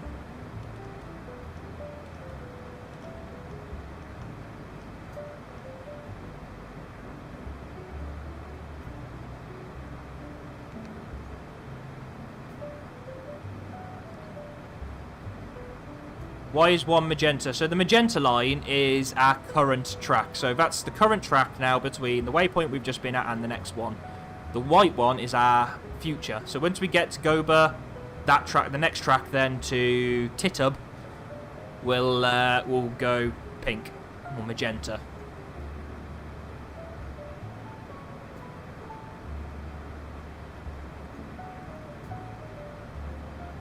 Oh, there we go. Little island down there. Is that Jersey, maybe? No, I'm wrong. That is the island of St. Anne down there.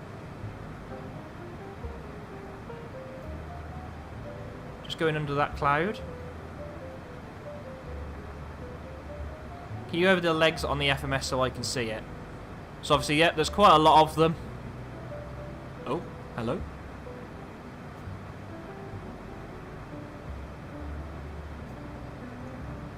Nope, no idea. So we go through legs. Obviously, there's a lot of them. Nothing amazing on there, really. The only one, really, is when we get to Gebti. Sorry, get to Genro, even. That's the start of our arrival. I'll go all through the arrival as we get a bit closer. I'm not going to go through it now, because we're still, you know, a fair old distance away. The route page doesn't have all the waypoints, only the legs. So, yeah, the route page won't have all the waypoints. The route page has the... because obviously we're following airways, so the route page will have where we move from one airway to the other. So we will follow the at the moment we are following the I don't know where we are, the Upper November 866 to Coral. So basically the Upper November 866 has lots of waypoints in it, but we're not going to put every single one of those in here. It'll take forever. That's the whole point of an airway. So once we get to Coral, then we go direct to Asport. So Coral is all the way down here. The legs page shows us all the different waypoints on this airway that we're going to hit before we get to Coral. Yeah, that's it. Route pages only show airways unless you put direct. If you put direct, if I wanted to, I could go on the route page and put direct Goba, direct Titub, direct Barra, direct QPR, direct Abomo, direct Kereb, direct Koch. I'm going to be there all day putting that, though. So you just put the airway in. When you clear direct, you can go to a new airway, yeah. That's exactly it. So if ATC now said direct Coral, all I would do is click Coral, which brings it up in the scratch pad, and I would put it here on this point and hit execute. That will then give us direct to Coral. If you're going direct, yeah, you're not on an airway if you're going direct. But that's down to ATC's discretion, whether they're going to give you a direct routing.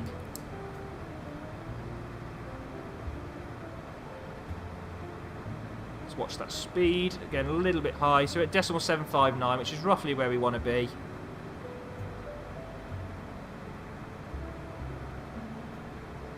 Like I said, max. This is the issue. You see, max cruise even does put us quite close to our VMO, our sort of maximum speed.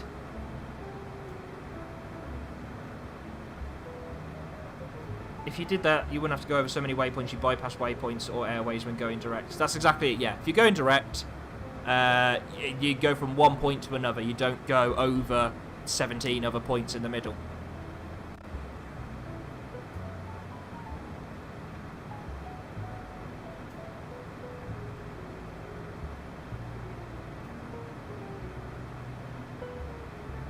So you're not really bypassing anything specifically. They're just giving you a more direct routing. So it might take you off the airway slightly. But again, that's down to ATC. That's if they've got no other traffic around and they can get you out quicker, they will do.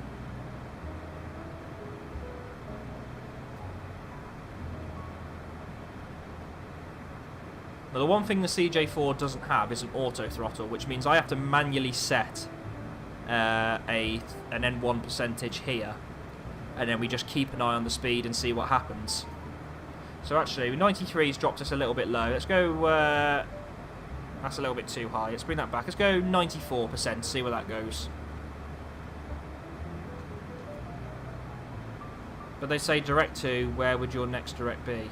Would it be on an airway? It'd be wherever they want you to go. It's completely down to ATC. You don't get a choice in it. They would tell you where to go direct to.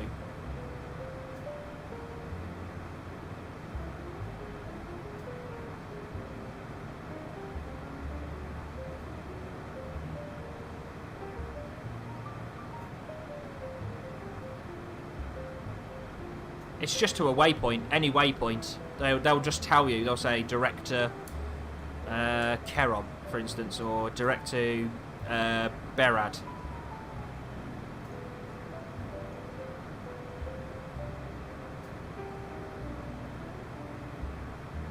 Should we go for an outside view? Should we have a nice... What's that like?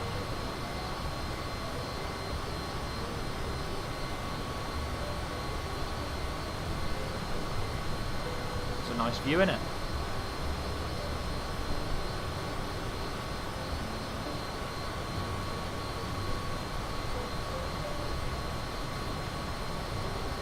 Do a flip.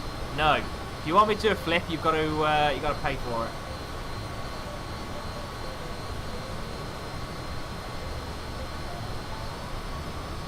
Got to use those air miles.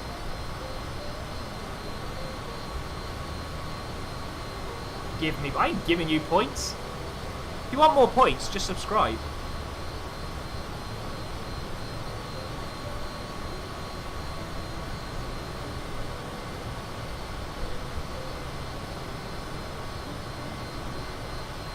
How many shrimp do you have to eat before you make your skin turn pink?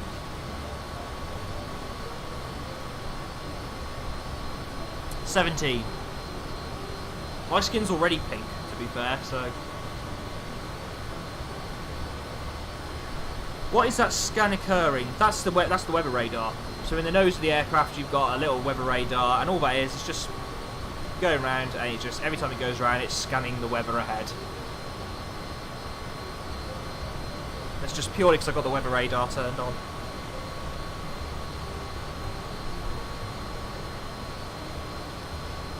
So here we are, we're heading over now towards France. There's France down there, I believe. And straight ahead of us, so we'll be entering Brest, of all places. I love it. I love the, I don't like the French, but I like the French names. We're entering Brest and we're going direct to Coq, so something's gone wrong there. How many degrees does it scan? No idea on this. Absolutely no idea. It looks like 360 to me. But honestly, I don't know. So unfortunately, the manuals for CJ4 don't really exist unless you pay for them. And at about $1,200 a year, yeah, no, not going to happen. Someone wants to donate $1,200 to me, I will happily buy the manuals for a CJ4 and I can tell you all the information you want. But I'm not paying $1,200 out of my own cash for a manual for an aircraft I don't fly. Yeah, I know what you mean. Yeah, it scans the weather. That's all it's doing. So it's what it's doing. It's the weather radar. It's scanning ahead and above and below us, I imagine. It reflects off water droplets. So if you've got a cloud ahead with a lot of water in it, it'll ping back and show us. So like green, for instance. Yep, that's going to be the little bits of cloud below us there. And then depending on how bad the weather is, it goes orange, red, and if it's pink, pink is turbulence. If you get, if there's, it detects a lot of turbulence up ahead. Say pink, magenta. Sorry, not pink.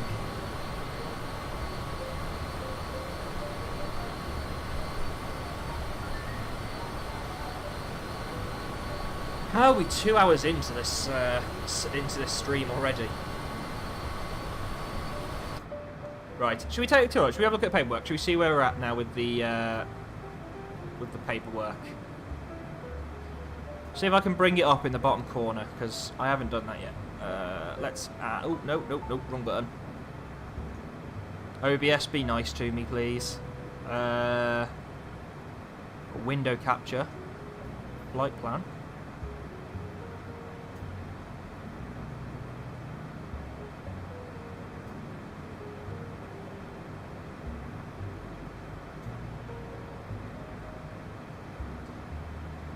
There we go. Let's bring up the flight plan in the bottom right corner. So, I don't know if you guys can see that very well. You'll have to let me know. I'll explain to you what I'm looking at anyway.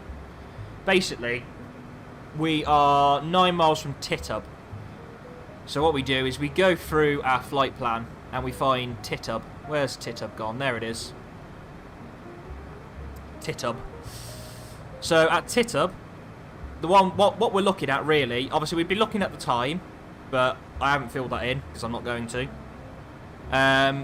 We should be 40 minutes into our route. Let's look at that. So what we do, we'll go to our FMC. Make sure I get on the right side so you guys can see it. We're going to go to performance and flight log. We're 45 minutes into our route, so we're about 5 minutes behind. No big deal. You know, whereas this was having us doing that step climb, because we went straight up to flight level 430, we probably just had a little bit more wind, which has slowed us down. Plus, we're actually going quite a lot slower there, aren't we? Let's go 97%. We're going quite a bit slower than what we estimated we'd be going at. The important one though is fuel. That's what we want to look at. So I'm just going to get up fuel management. What's the page I want? I believe it's page 1. So, at Titub, we should have 1,415 kilos of fuel left on board. We've gone through Titub now, and we have 1,549. We should have burnt 526, and we've actually burnt somewhere. Where does it tell me? Might be on the next page. Fuel burn. Ah, there we go. Fuel used, we've used 466 kilos. So we're using a lot less fuel than what we estimated, which is perfect. That's what we want. That's what we want to see. Again, when it plans the fuel, it plans on a worst case scenario. Let's get rid of that. Let's go back to the nice view now.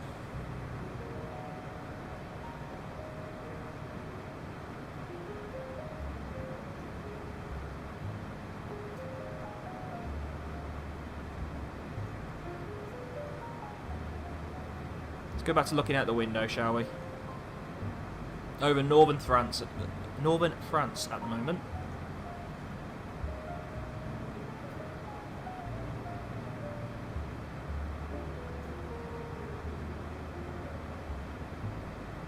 I mean, you're showing the brief. Oh, okay, so you can only see my own. All right, I'll have to work at that one. We'll come back to that in a little bit. We got to do another fuel check later on, so we'll come back to that.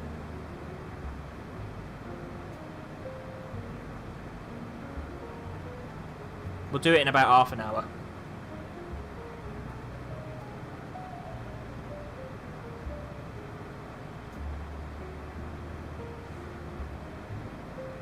Crip in a box. I'm having some fun with the 3D printer. New board is in, but the smart motor isn't working. I'm going to have to return it. Oh man, that's gutting.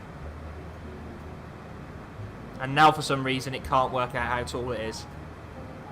The fact that you could even use a 3D printer, like they look so... I really want one, but they look so confusing. That and I cannot do CAD. I used to be able to do CAD. I used to use SolidWorks back in high school, like when I was doing engineering. And I did a little bit of CAD at uni as well, but I can't do it anymore. Just cannot do it at all. It confuses the hell out of me. I'm sure there's better options than SolidWorks. I just use SolidWorks, that's what I've always used, but...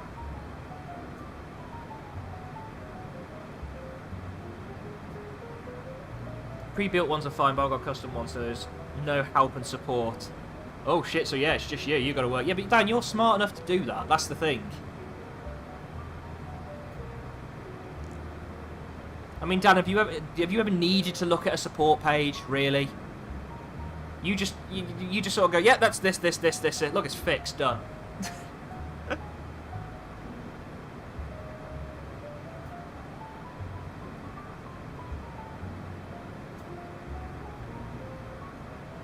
Any reason why you hand flew it? Yeah, because someone I've got little channel points, and one of the rewards for people who, if you watch this page a lot, you'll get channel points called air miles. And if you want to spend 2,000 of them, you can spend 2,000 to have me hand fly it for a little bit. That's all it was. Ginger Squid paid 2,000 points to for me to hand fly the plane. So that's what I did. Hand flew it for a little bit. Just makes the stream a little bit more interactive.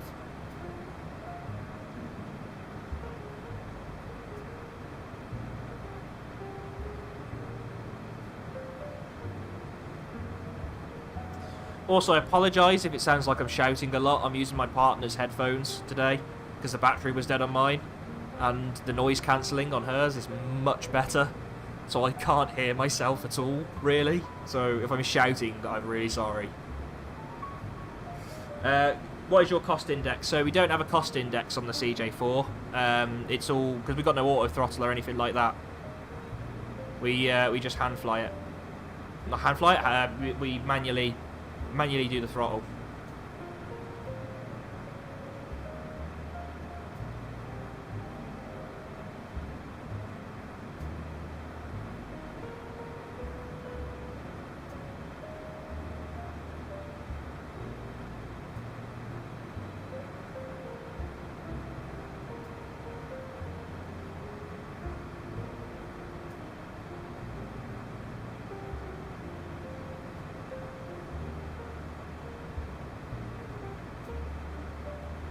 Nope, no auto throttles at all, which is why my speed's a little bit all over the place, just because I haven't flown this... I've literally flown this jet a couple of times before this stream, just so basically so I know what all the major buttons do.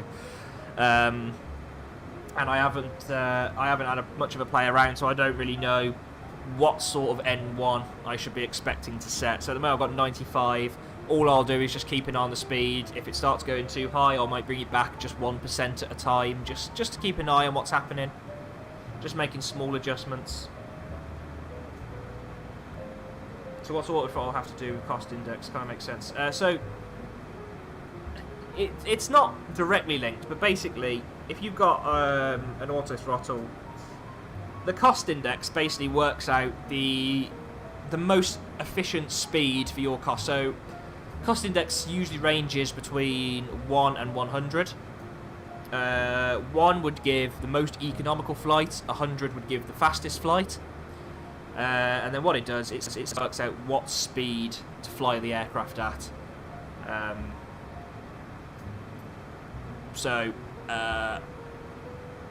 For instance, if you set 100, it will be flying like we are now, max cruise. It takes into like the wind and whatnot, and it just sets a speed. And obviously with the auto throttle can just keep adjusting to keep that speed. I have to do it manually. In this CJ4, we've only got really maybe two cruise profiles that I've got set up anyway that I know of. We've got long range cruise, which gives us a we go much slower, but we can go a much longer distance.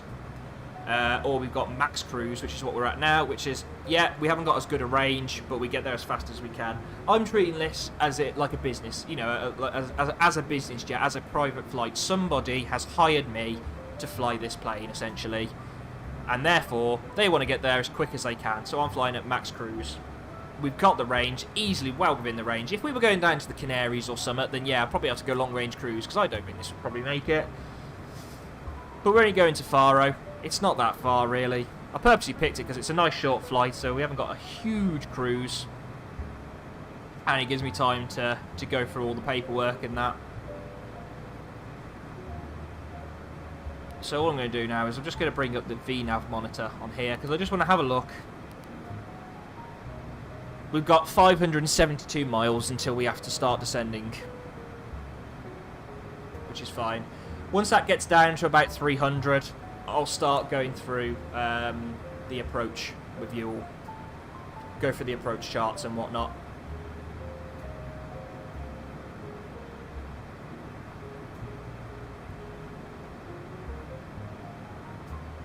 What is Econ Cruise? Econ Cruise, so the equivalent in this is going to be our long range cruise, same thing. Essentially, it gives us the most range. So we'll fly a much slower speed, but we're burning less fuel and we can go for much longer. Isn't there endurance always, or is that what long range cruise means? They're usually quite similar. So endurance is going to give you the most amount of time in the air. Long range cruise is going to give you the most distance.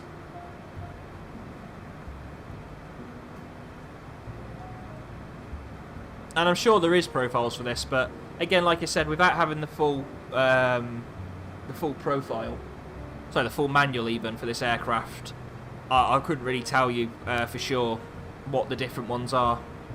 I can only go off the manual I've got, which is what comes with the working title mod, which we have long range cruise and we have max speed cruise.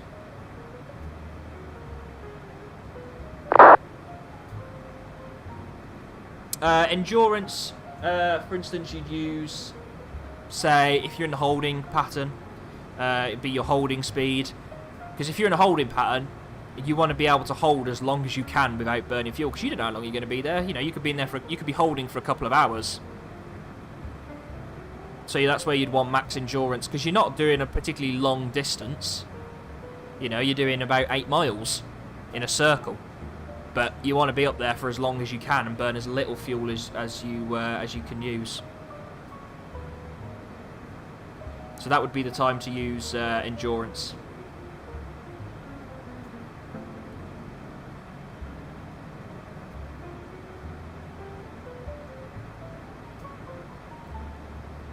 Right, what's our speed doing now? Decimal 7.3. It's holding pretty steady there, isn't it? That's at 95%. Let's just give it a little nudge. A little bit less than that. I want like 95.5. 96. Alright, we'll try 96% and see where that keeps us. I don't really want to be going much faster than this. I don't like being that close to overspeeding. So currently then, we've just crossed over to the Bay of Biscay, which is that little sort of crescent-shaped bit of sea on the coast of France down to northern Spain.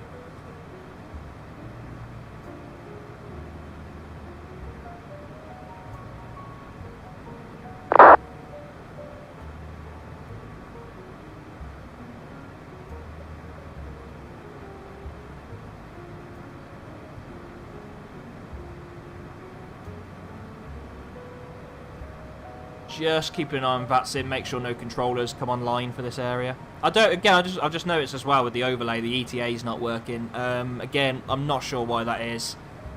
I don't know why it does that. We can get our ETA anyway from here, somehow. Let's have a look, see if I can work out. It should say in here, surely, somewhere, what our ETA is. Flight log, do we have an ETA in there? No, but if we took off at 13:56, what did I say our route was? 2 hours and 26. So what's that going to be?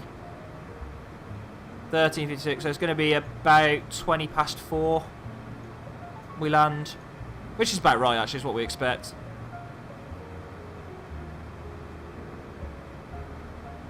Because our estimated takeoff was 13:50, so we're 6 minutes behind that. Yeah, about 20 past, half past 4.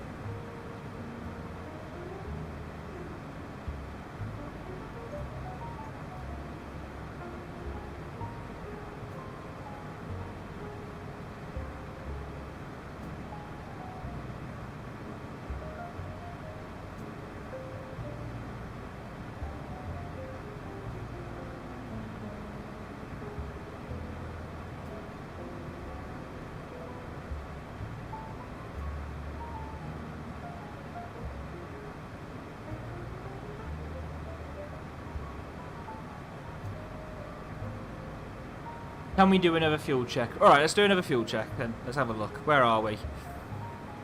We are 21 miles from Cock. I'm sure that's pronounced differently in French, but I'm going to call it Cock. We're on our way to Cock. We've left Brest and we're on the way to the Cock. Something's gone horribly wrong there, hasn't it?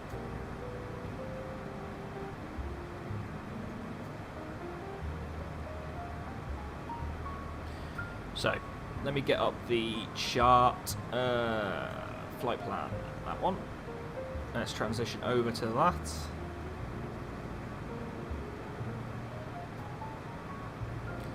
So where is Cock on this? There it is. Right, let me bring it up there. If I highlight that, I've highlighted Cock, you guys should be able to see that now, yeah?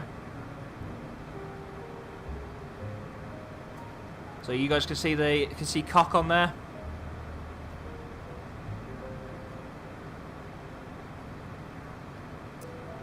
Right, so what we'll do, I'll bring up the FMC like this. So, at Cock, we can see we should have been en route for 56 minutes. We're 13 miles from it, and we've been en route 58. It's going to take us a couple of minutes to get there. We're about 2 or 3 minutes behind. No big deal, we're catching up. We were like 5 minutes behind before. We are catching up then with the time. No major issue there though. Okay, we're fine with that. Upper November 866 is the airway, yes. And the waypoint is Cock. So Upper November 866 is the airway. The waypoint's Cock. That's the latitude and longitude. North 4704.8. West 00459.4. It takes us 5 minutes to get from Kereb to Cock. And when we get to Cock, we should have been going for 56 minutes. We should be at flight level 410. Well, we've climbed straight to level 430. It was supposed to get us up to 43 and descend back down to 41. We're just going to sit at 41. Mora, maximum off-route altitude is 2,000 feet. And the leg distance is 36 miles. Our track is 213. We're at 214, yeah. Our true track is 211. And our radial distance is 652. We should be doing Mach decimal 76. We are doing Mach decimal 753, so close enough. That's 434 knots true airspeed. Our true airspeed is just down here, 437 knots. So actually, yeah, that's a little bit. So that's our ground speed. Sorry, 431 knots our true airspeed, a little bit slower. And we should have a ground speed of 441, and we got a ground speed of 437. Wind should be 311 at 82. We're coming across at 78, so the wind's a little bit less. It's about right though. Gives us a 7 knot tailwind, and we've got a shear factor of 2. Temperature outside should be minus 57. It is minus 57. That's exactly on track where it should be with the ISA. The tropopause is at flight level 335, so we're in the stratosphere now. We should have 1,275 kilos. What is 20 on the sim brief chart?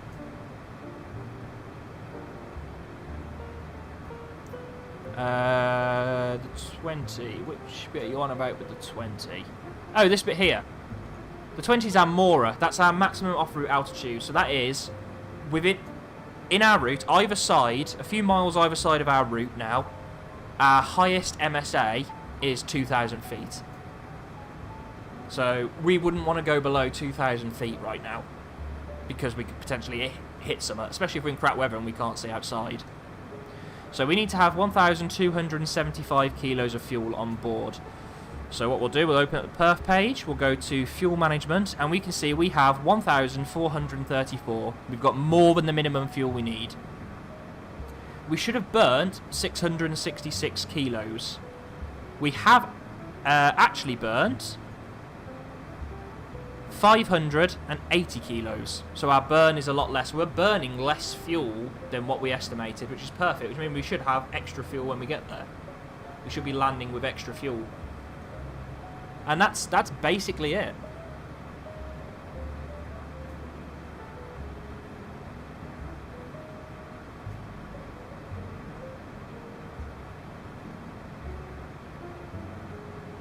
Alright, let's have a look through the chat. What have we got?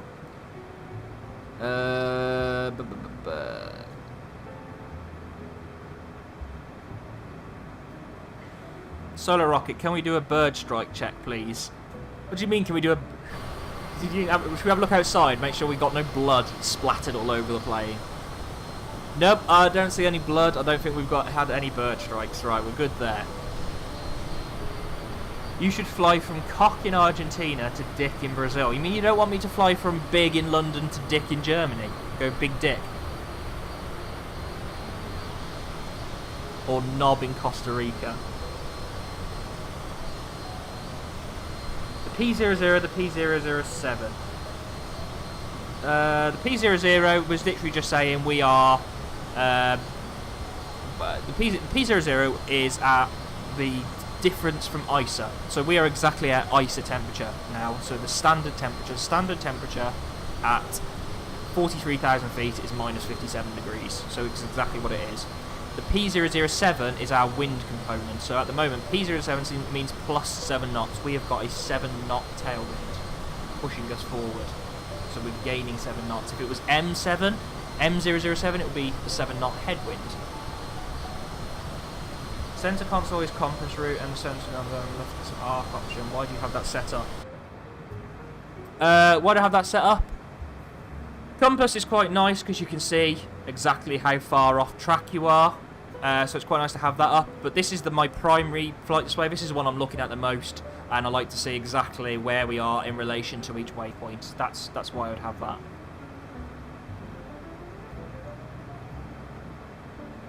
Solar Rocket says birds clear, thank you. Well, there we go. I'm glad you're happy when we've checked for birds. Solar Rocket says, put your money in the poo ISA. You heard it here first. Jesus Christ. Oh, I have weird friends. I do have some weird friends. I love them to bits, but they're not quite there. Although, if you find them entertaining, you should also follow them. Or even if you feel like it, join our Discord. We've got a public Discord channel where you can have a chat with us all. We'll let you know when we're streaming, and I believe we are currently setting up a public Minecraft server for anyone to join. They're more than welcome to. We're just in the process of getting that set up at the moment, making it look pretty. So if you want to join, it's Fire and Blanks Public. I've got a link in my About Me section and in the panel section under the stream. It's an open invitation, so you're more than welcome to join. Get your friends to join. If you like this sort of stuff, you can join that. You can ask me all the questions you want on there any time of day, and I'll help you out. yeah, you can check out Solar Rocket, check out Crip in a Box, RJ Parkey, Pesto Hardinio, Gaming with Cookies. They're all on there. We all play slightly different things. So RJ Parkey this morning, he was streaming a bit of the Red Dead Redemption story, which was really interesting to watch. Gaming with Cookies was streaming a bit last night with CSGO, which I can tell you now I am terrible at, so I probably won't be streaming that anytime soon. Yeah, everyone gets on. Dan, Crip in a Box, he does some real nerdy shit, and actually very interesting to watch. He was doing a bit of open TTD yesterday, creating a transport network. I tried to play that with him a few weeks ago, and within about 5 minutes, my network was completely bankrupt. So you are more than welcome to join if you've got any questions about that. Especially with Crip in a Box, he's basically a fucking genius and knows everything about everything. So if you've got any questions with literally anything, he can answer it. Sorry, Crip in a Box, I've definitely put you forward for stuff there you didn't want to do.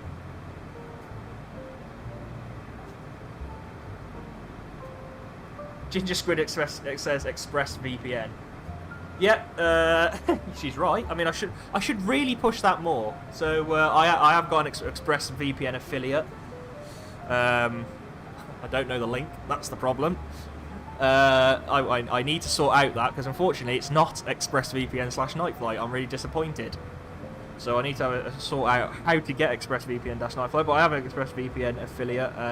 So if you are interested in get ExpressVPN anyway, yeah. I can send you a link. You get a month for free.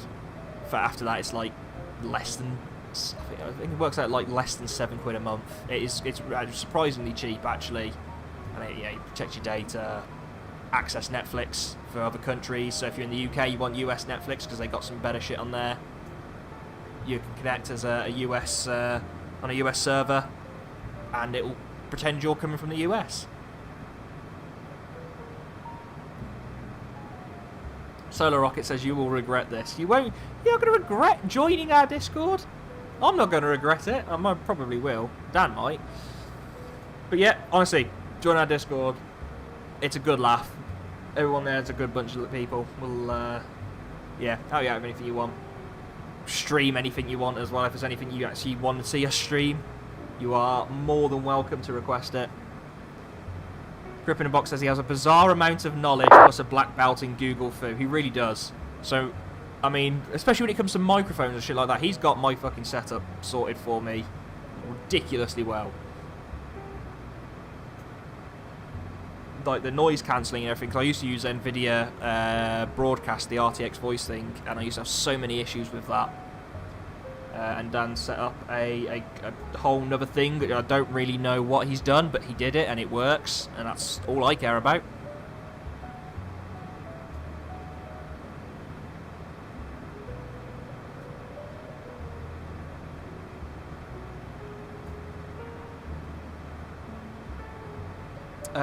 What's this? I heard there is a terminal en route GPS and each sector has a different sensitivity deviation, so en route plus or minus 5 miles centre. So yeah, it depends what you're doing. So for instance, at the moment in an airway, we've got basically RNAV 5 is what we're at the moment. RNAV 5 means basically our GPS has to be certified to be accurate to within 5 miles. And depending on what you're doing, so in a terminal area, you'll be down to RNAV 1, which means it needs to be accurate to within 1 mile. And on an approach, it will usually RNAV 0.3, which literally means your GPS needs to be certified to within 0.3 of a mile. Because obviously if you're on an approach and you're 0.3 of a mile is a big distance. If you're on an approach and you're 0.3 of a mile off to the side, you know, you are not making the runway. So basically that's all it is. So that S2, when I went through the flight plan at the start and I said about that S2, that just means, yeah, we are certified for that 0.3. So we can do the approach.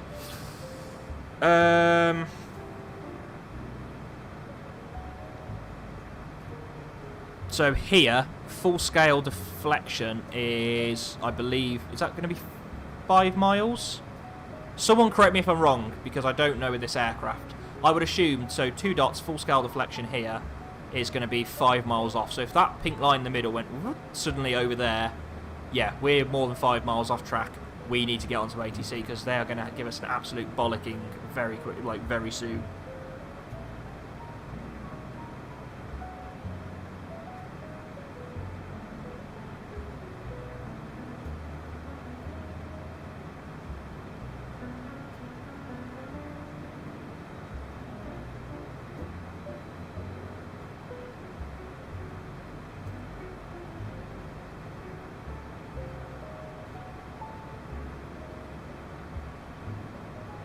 Going to bring it back to about 95 again %.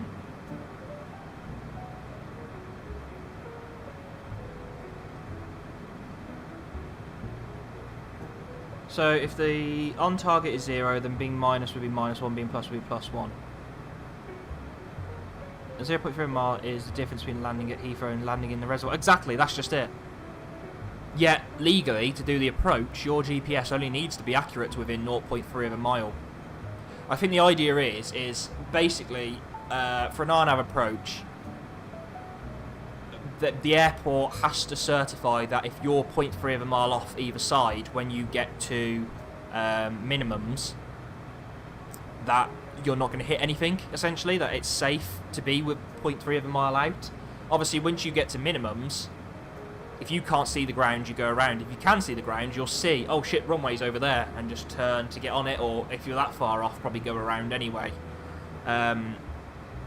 That's why, so some approaches, for instance, Innsbruck is a big one. That's got a couple of approaches on there where you need to be, for instance, I know as the airline I fly for, we're not certified to do them.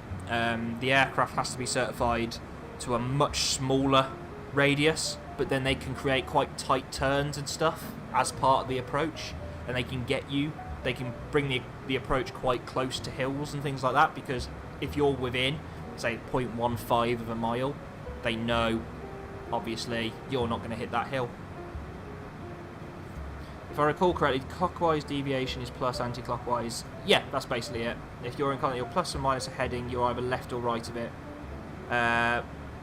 Essentially, yeah. So the thing is, though, the idea is, obviously, if you're 0.3 of a mile out, your heading will probably be exactly the same as if you were on track. It's just you're literally paralleling the track.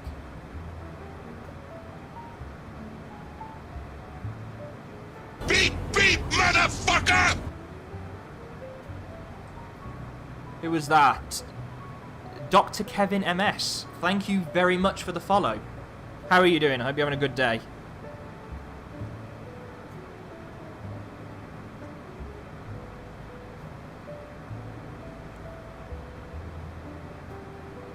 That scared me shitless. It scares me shitless as well. Every time that goes off, this nice chill flight, and all of a sudden we get beep beep motherfucker, which is from Cyberpunk. That little bit, little soundbite there from Cyberpunk. It was a decision made by the International Aerospace Council during the Cold War. See, this is what I was saying about Crip in a box. He's a fountain of knowledge. I didn't know that. I fucking do this for a living, and I didn't know that shit. He knows it. When they were standardising orbital systems.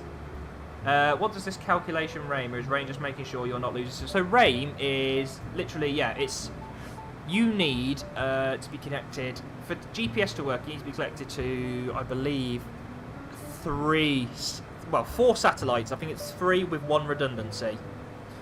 So you have to be connected to 4.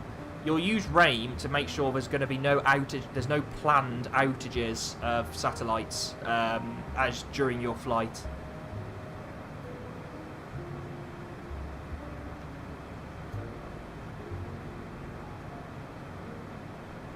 So obviously you can make a RAIM report yourself. Anyone can do it. You can just Google now RAIM and double check, put a route in, it will tell you.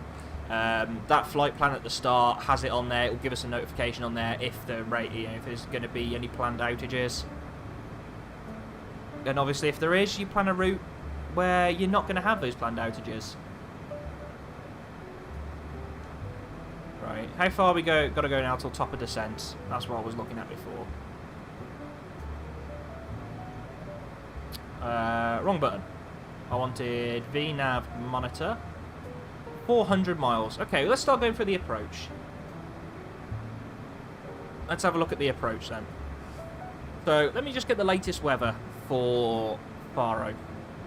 So, at the moment in Faro, this weather report, it's the METAR, taken on the 25th at 14:30, so 45 minutes ago.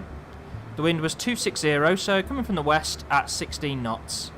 We've got 10 kilometers visibility and few clouds at 2,000 feet. Currently, it's 18 degrees in Faro, which is very, very nice. Nice warm day.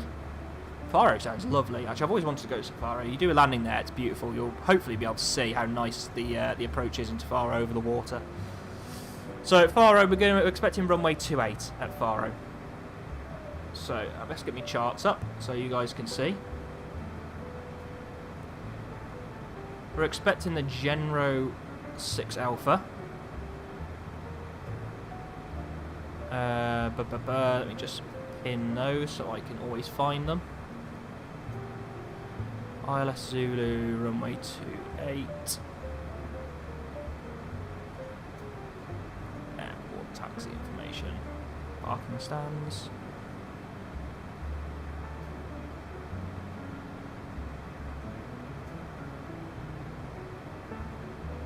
There we go. Let me just bring up the chart now for...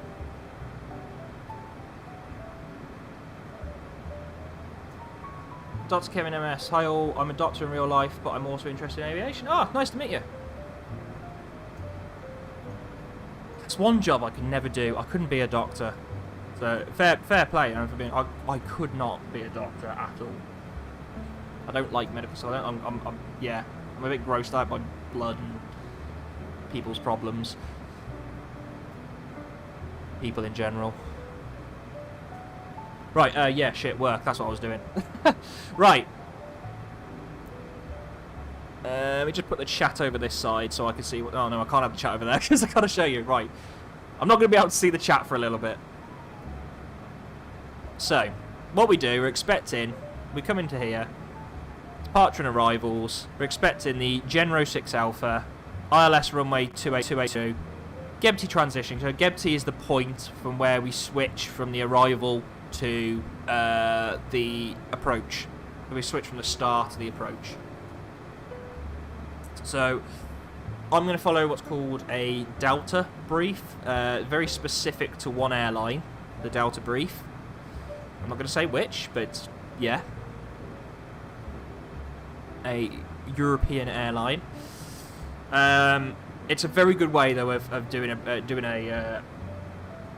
setting up an approach. So Delta is descent, arrival, landing, taxi, apron.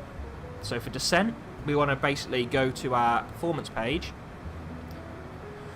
go to VNav setup. So I'm going to set our descent speed at 0.6 Mach, 240 knots. That's what I'm expecting to sit at.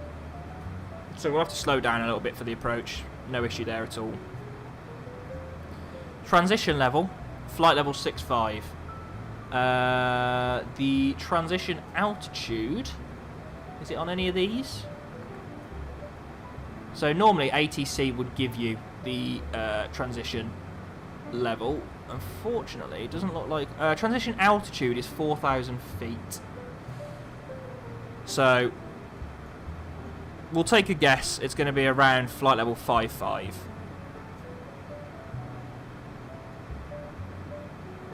Or not, apparently. Why won't you let me put flight level 55?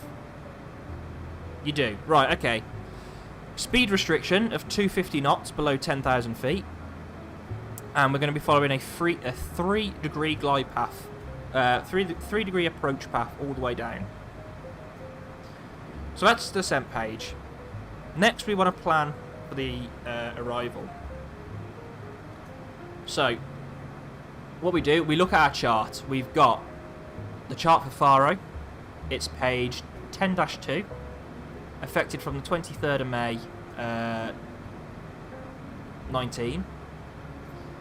and it's an RNAV star. So, the ATIS, 124.205, we're not using the in-game ATIS, and I don't believe anyone is covering that area on VATSIM. Oh, they are, actually. We have got a... so what's covering Lisbon? We have got a centre on there. Auto. Lisboa control. Okay, we have got Lisboa control, so as we get a little bit closer to Lisboa, we'll contact those. For now, though, the airport elevation is at 24 feet. We need RNAV1, which we have, and GNSS, which we have. We are expecting the Genro 6 Alpha, known in the FMS as Genro 6 Alpha. We've got some speed restrictions. We've got a max 280 knots between flight level 245 and flight level 100. Max 250 knots at or below flight level 100. Well, we're going to be coming down at 240, so that's fine. This is where we've got to really consider this now. Max 220 knots at or below flight level 70, and max 200 knots at or below flight 4,000 feet. So what we'll do is we'll go through this. So our first point is Genro. Where's Genro? I've lost it. Where's the Genro 6 Alpha? There it is, Genro. So from Genro, we're expecting a track of 183, sorry, for 7 miles. In here, from Genro, let me bring this over this side so you guys can definitely see it. Let me just check the chat to make sure everything's good. Right, there we go. So, from Genro, we are following a track of 181 degrees, so it's within, 2 degrees, that's fine. 6.6 miles, yeah, in the chart it's rounded to 7. No problem there at all. From Genro, we are going to the FR607, which is there. In the FR607, we're following a right turn, track 213 degrees for 7 miles. So if you see the 213, the 7 above it is the 7 miles, 3,000 below is our minimum safe altitude for that leg. 212, that's within 1 degree, 6.8 miles, yeah, that's fine. There's no massive differences there to EGBB. So at EGBB, 2,000 feet or above is our restriction. Which is our initial approach fix. Yep, EGBB. So, at EGBB, being that's our initial approach fix, just for me, this isn't on the chart, I'm going to say I want to be 200 knots or below. Because I've started my approach there. So when I get to the initial approach fix, I want to be 200 knots or below. So, that's the arrival. That's all we have to worry about from the arrival. From there, then, we're on to the ILS. We're going to be doing the ILS Zulu for runway 28. So we're going down to EGBB. It's going to be a right turn in like that, see? So here we go, EGBB.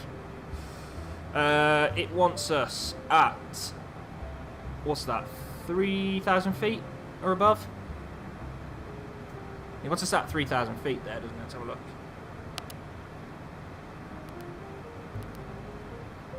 $3,000 feet or above. From EGBB then, 274, 4.3 miles to this 9 mile point here at 2,000 feet or above. 273, 4.3 miles, the D103J, 2,000 feet or above. And then from there then we're on to our final approach track of 283. So we've got 282, 282, 282. That's fine, it's within 1 degree. Our final approach point is going to be 6 miles. So you see it down here, we've got this little star D6. That means 6 miles from the runway. That's going to be this FF28 point. 6 miles, 282. So what I'm going to do, I'm going to change that from 2,000 feet or above to 2,000 feet. I want to cross that point at 2,000 feet. I'm also going to put a speed restriction of 160 or below there. Again, not on the chart, that's just for me. So the FMC knows I'm going to be slowing down to about 160 knots there, ready for the approach. From there, it's a 3-degree glide path down to the runway. And we've got in there, runway 28. What's not in the FMC is the go-around procedure, so that doesn't get automatically populated in here. So we just have to make a note of what the go-around procedure is. So according to chart, we come back up to the top here. This little box here. I don't know if you guys can see. You should be able to see my mouse at least on there. Hopefully you can see my mouse.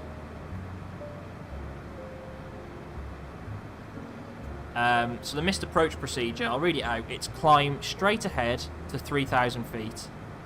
When passing 2,000 feet, we're going to turn left to Gimel, where we're going to hold and contact Faro approach. So if we go around, if we look at the chart, there's the runway there. We're going to climb straight ahead until we get to 2,000 feet. Once we get to 2,000 feet, we're going to turn left, continue climbing to 3,000 feet, all the way down to this Gimel point here, where we're going to enter the holding pattern, contact Faro, go, we've gone around. We probably would have contacted them well before we even get to the hold, and now start vectoring us around for another approach.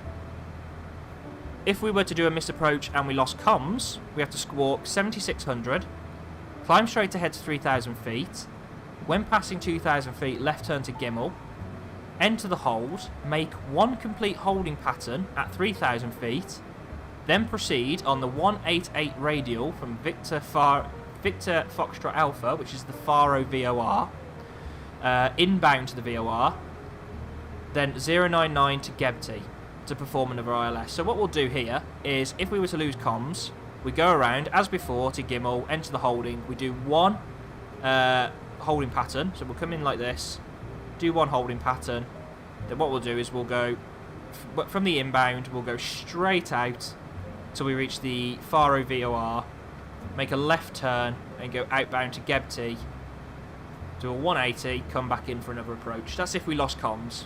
Obviously we've got no comms, so essentially that's what we'd have to do today if we go around. Not planning on going around, never do plan on going around, but obviously, you know, if you have to go around, you have to go around. It's one of those. You're better off going around and saving it than, you know, trying to push on. So the ILS is on 10995. So I'll come down here to the tuning panel. Sorry, not 10995, 109.5. I've got 109.5 in there. I'm also going to put it on nav2 as a backup. There we go. So we've got 109.5 on nav2 as well.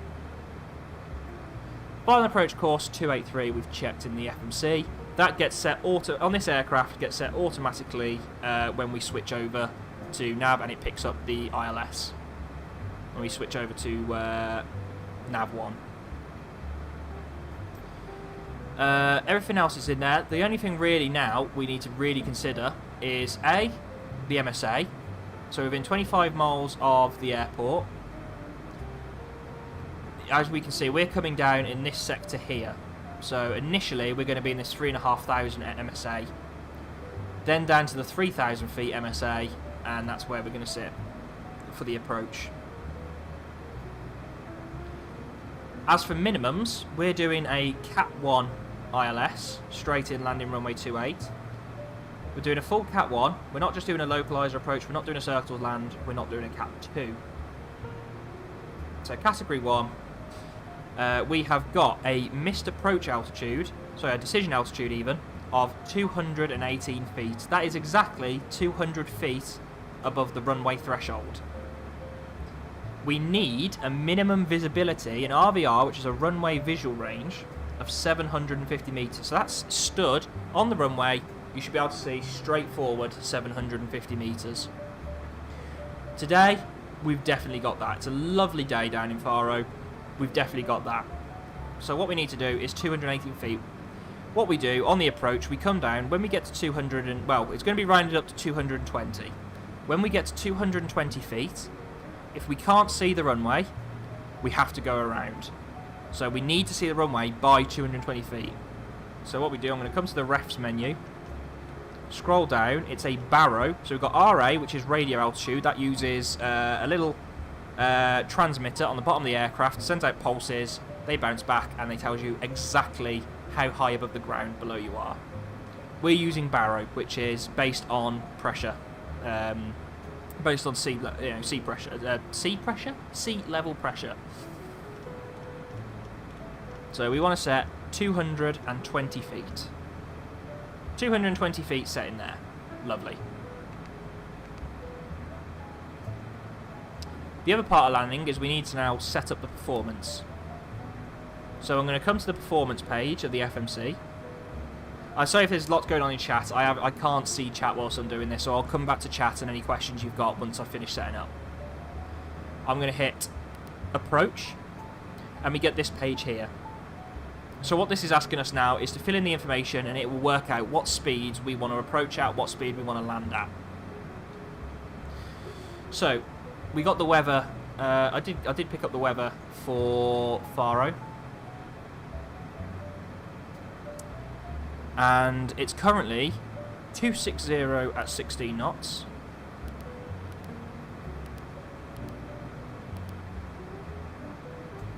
And we've got a temperature of 17 degrees.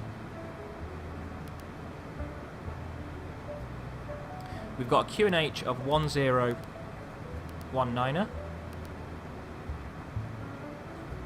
And the runway's dry. Runway 28 is what we expect. So we've got a 15 knot headwind and a crosswind from the left of 5 knots. I won't have anti-ice on. That gives us a VREF, which is our landing speed, of 104, and a V approach speed of 110 knots.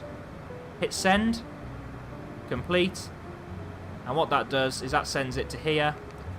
So it will show on my speed tape 104 and 110 knots.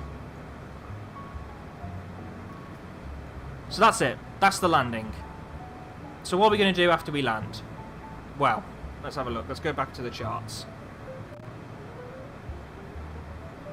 Let's get the airport chart up. There we go.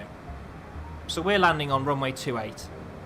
So we've got page 10-9, expected from the 28th of March for Faro.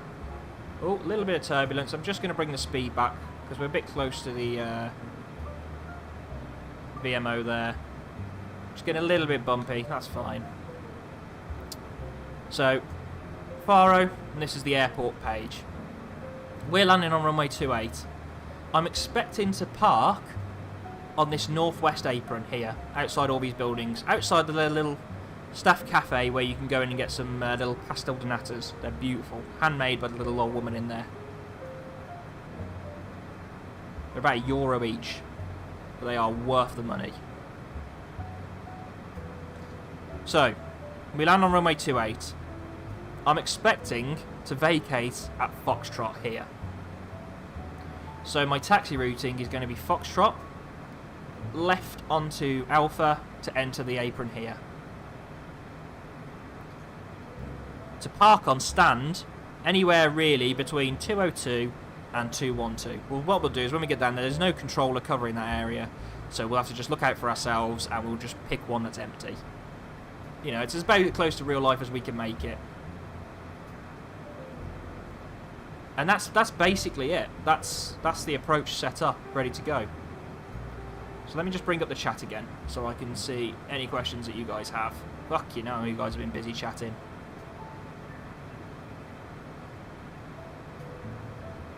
So let's go back a bit. Let's answer a few questions. What's the touchdown height versus runway height? How can the threshold be 49 and the runway 18? It's simple. It's on a hill. Not all the runways aren't all dead level. So it's on a bit of a hill. So the airport itself, where is it? The airport itself is at like 42 feet, was it?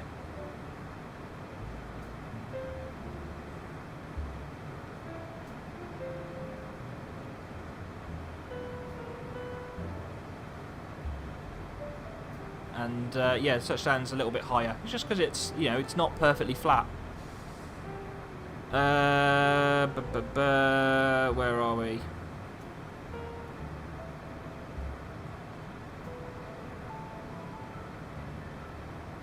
Go back to your approach shot and show me if you didn't have comms. How would you enter the holding pattern?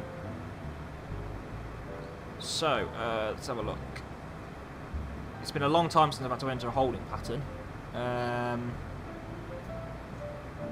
The approach, there we go. So if we've got no comms, as I said before, we've gone around. We've got to this sort of 1 mile point here. We've gone, no, we can't see the runway. We're at our misapproach altitude. We go and go around. We go around. What we do is we climb straight ahead, follow the runway track, and we go straight ahead. When we reach 2,000 feet, we're going to make a left turn back towards Gimel down here. Climbing to 3,000 feet. We'll level off at 3,000 feet. And then what we need to do is enter the hold. So the holding pattern here is going to be, so there's like 3 different types. Depending on the angle you're coming at, there's 3 different ways of entering the hold. It's been a long time since I've had to do one of those, because I just press hold now. 737 has a little button that just says hold now, or hold at this point, and it just does it. Really, so you should enter this, so you'd go straight in, and what you do is you'd go straight outbound here, so you'd go through this point here till you get to the 188, and then you'd turn right to track 188, and follow it round. In reality, you'd set it up in the FMC would take care of it for you, and all you do is you just enter this hold, you'd go 188 outbound for about a minute, come back in inbound, and once you reach Gimel, rather than go all the way around, we're going to go straight. We're already on what's the reciprocal of 188? It's going to be 008. We're going to go 008 towards the Faro VOR, which is back at the airport. So we're basically going back until we're overhead the airport. Once we're overhead the airport, we're going to make a right turn to EGBB. Once we reach EGBB, we're going to essentially enter the hold here and do one holding pattern. What's the holding point going to be here? It's going to be probably go outbound and then turn back in, enter one hold, and once we're coming back this way, 279, back to EGBB, we do another ILS.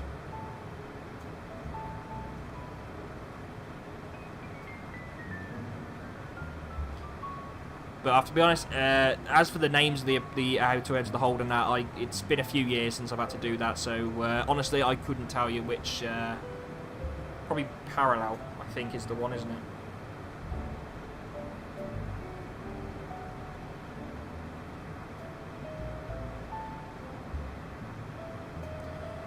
Right, let me look at my chart. What point, my next point now I need to do, let me just get rid of this.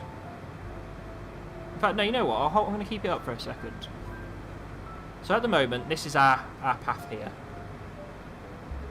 At the moment, we have a controller at covering this area, so this green box here. Okay, so according to VATSIM, there is the controller covering this entire area. So what we're going to do is, once we get towards Aspor, just before we get to Aspor, I'm going to switch over to that controller's frequency. I'm going to call him up, let him know we're inbound to Aspor, we're at flight level 430. So that's, now we know where we're going. We know we've got to go to Aspor. So how long have we got till Aspor? Well, let's have a look. Let's close this down. Let's close that so it's a nice clear screen.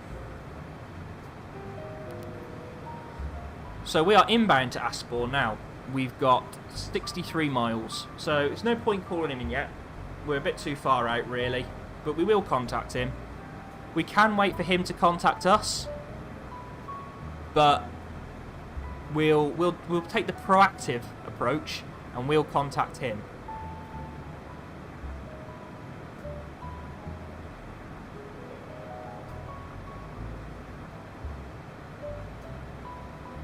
Let me just set me power.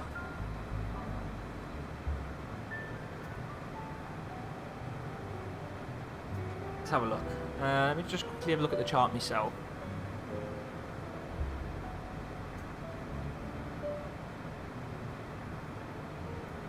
So the airport elevation is 24 feet, the runway elevation is 18 feet.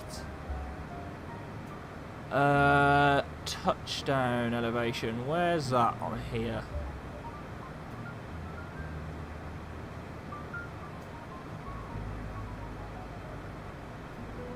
Where did you get the 49 feet? Touchdown, 49 feet. So yeah, just that. There's not. It's not that confusing. No. The 18 feet, I believe, is taken at the centre point. So the runway's on a bit of a hill. That's all.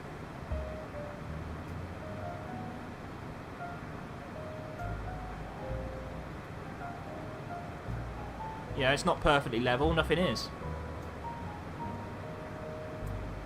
Right, we're bouncing around a little bit. We've got a little bit of turbulence here, haven't we? Not enough to put the seat belts on, I don't think.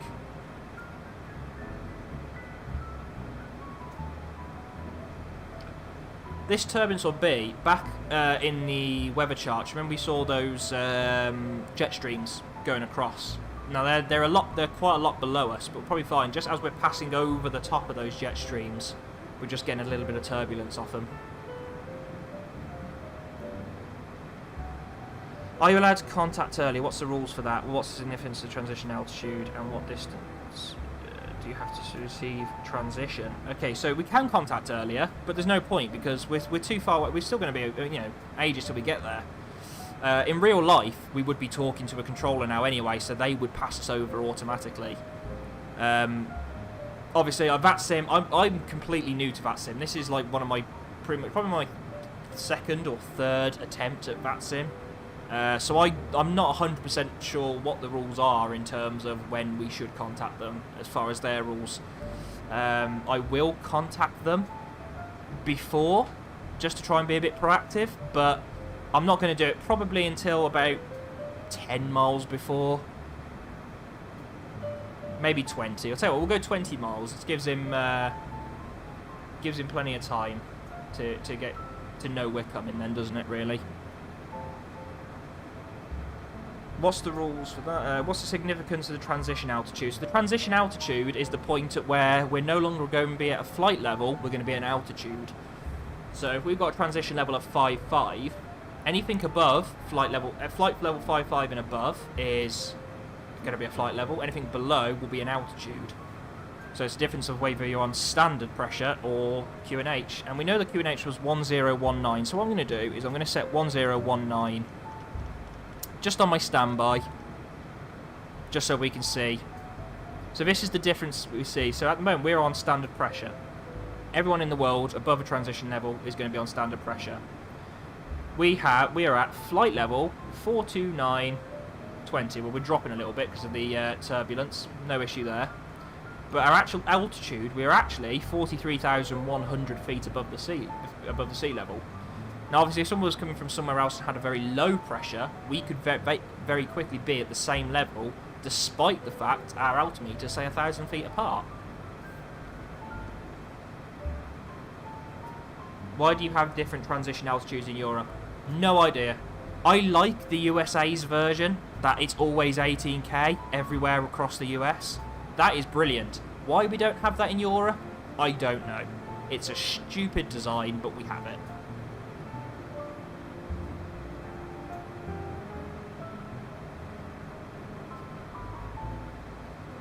They do. We have different transitions every airport.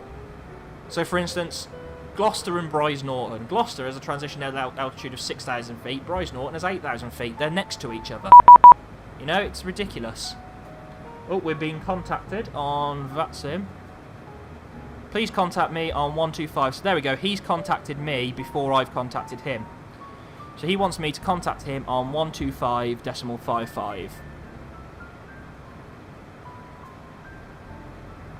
So I'm going to come down to the tuning box. 125.55.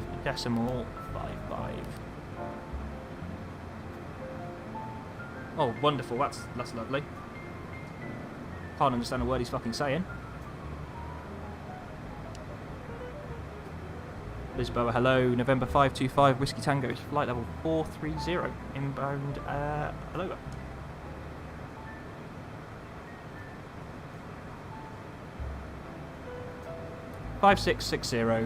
November 525, Whiskey Tango. So, 5660 was our squawk. That's so he can see us on his radar.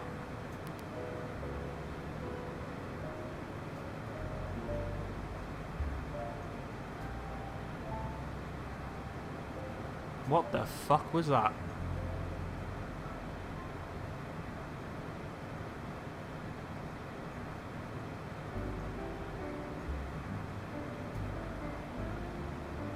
You can't hear ATC. Why can't you hear ATC? You should be able to hear ATC. Let me have a look. I don't know why you can't. They're all on.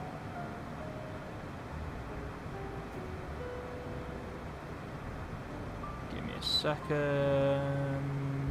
Now you should be able to hear it. I don't know why you couldn't hear that. Are some planes not equipped with RNAV5? No, not all planes have RNAV5, especially little single-engine general aviation aircraft. And again, it's the difference as well, whether they have RNAV5 or they are certified for RNAV5. I used to fly a lot of aircraft which had the equipment needed for RNAV5, but weren't certified, because it costs a lot of money to keep an aircraft certified for this sort of stuff. And the owners don't want to pay for it.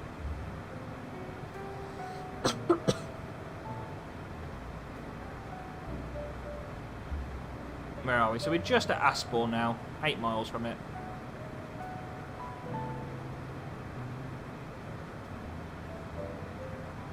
Look at it, it's beautiful, isn't it?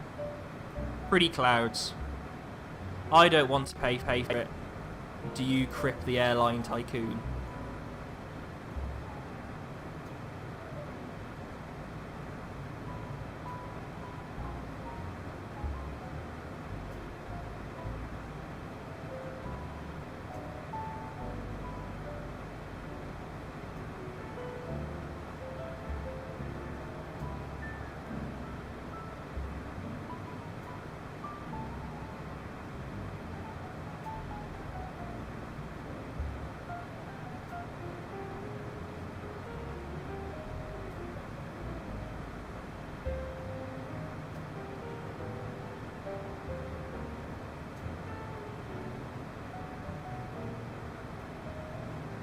Direct Gebty and expect ILS runway Zulu 28, November 525, Whiskey Tango. Lovely, so he's giving us direct Gebty. So, what we're going to do...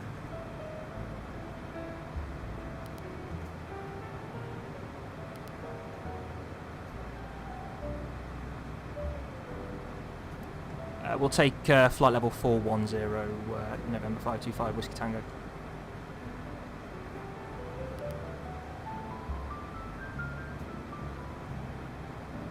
Flight level 410, November 525, Whiskey Tango. There we go, so he's now giving us direct to Gebty. So what I've done, for some reason it's got rid of it. Why has it got rid of it? Depart arrival, Gemro 6 Alpha, Gebty.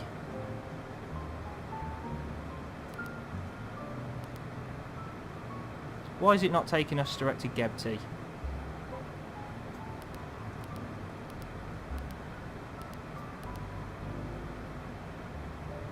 Right, direct Gebty, there we go.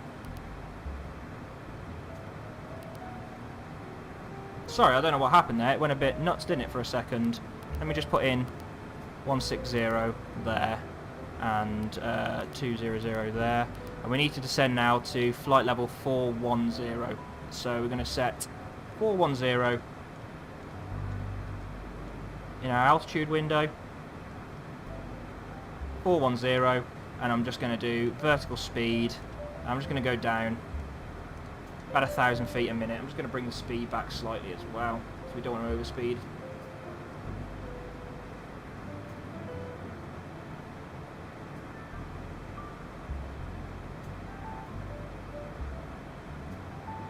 No point descending like stupidly quick. If I use FLC, you see, it would probably come back quite quickly if I bring the throttle back.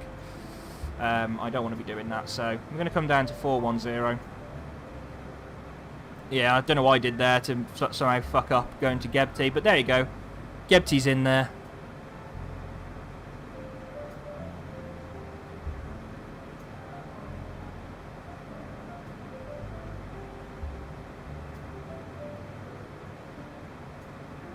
I don't believe that was for us, but he might have been.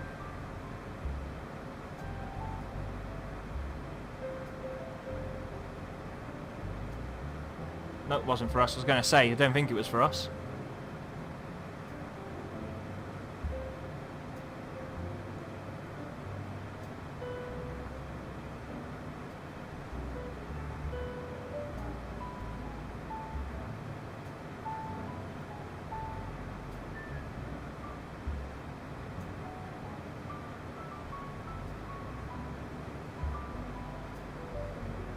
Altitude. We've got 1,000 feet to go. Can you guys hear the ATC, by the way, now?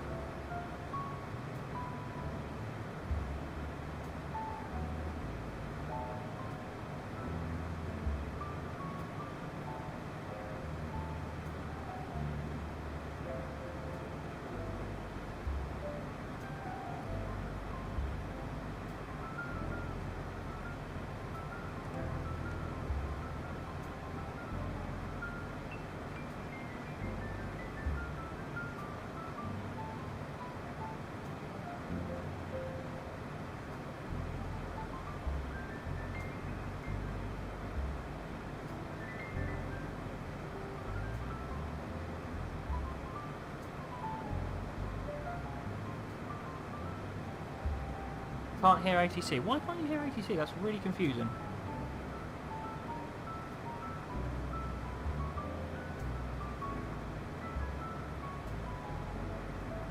It says it's coming through. Let me just fiddle with a few buttons and just see what's going on. Sorry about that. I didn't realise it wasn't coming through. Again, this problem is it's my first time of playing with the ATC on here, like with the VATSIM, so I don't really know. I haven't got it set up exactly how I'd like it, but hopefully this has sorted it now. He's not saying anything at the moment, so it is quite quiet, but in a minute you should hear it.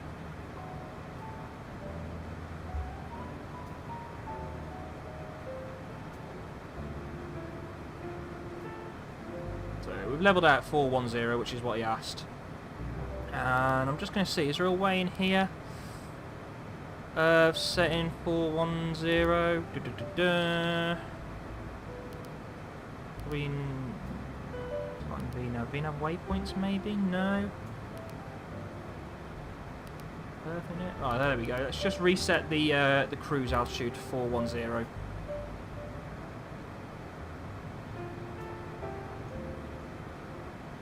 There we are.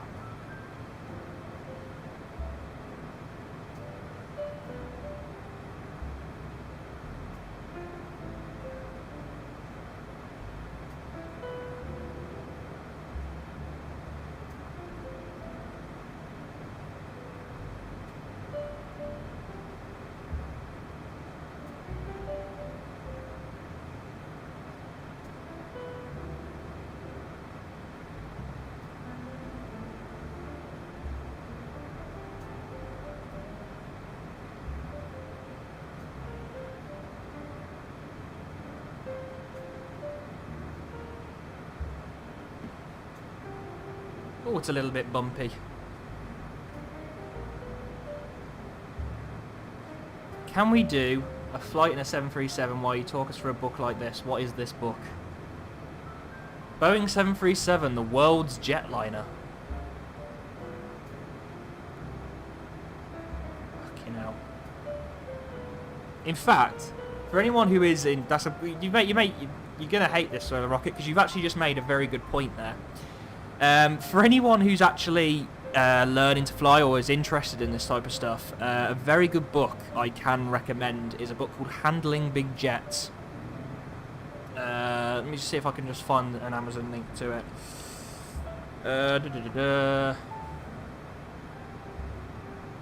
It's quite an old book, but it's still quite relevant. Portugal 3 Papa X-ray, are you able to climb to flight level 370? There we go, just put it in the chat. It's a very, very good Portugal book. 3 Papa X-ray, climb to flight level 370, thank you. I'll turn it down. Papa X-ray, 37. Pleasure, There we go, I put it to like half volume. Sorry. I told you this is completely new and set up, so I have no idea what any of it's like. I've turned it down now to like just under half volume. Hopefully that'll sort it. Frontal 3450, Lisboa, boa tarde, squawk 0330. Is that better? Good afternoon, EG7 Sierra Mike with you, flight level 350. EG7 Sierra Mike, Lisboa, boa tarde, squawk 3514. Squawk 3515, EG7 Sierra Mike. 3514. 3514, apologies, he's 70 share Mike.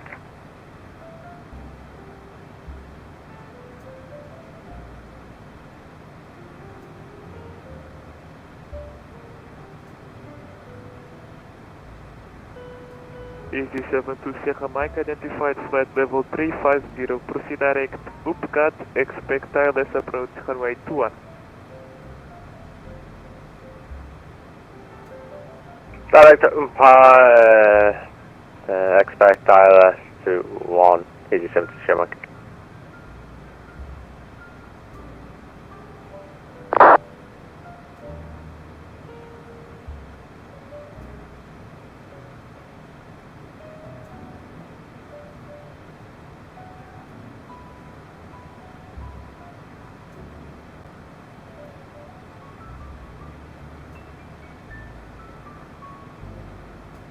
Apologies, easy 70 share Mike, direct to Upcar, Uniform Papa Kilo Alpha Tango.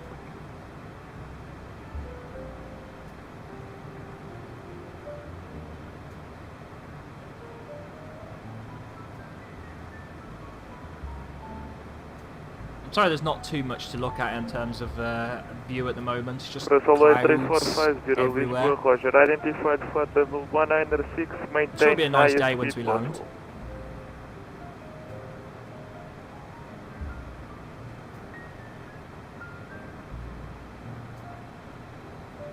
We've still got a little way to go.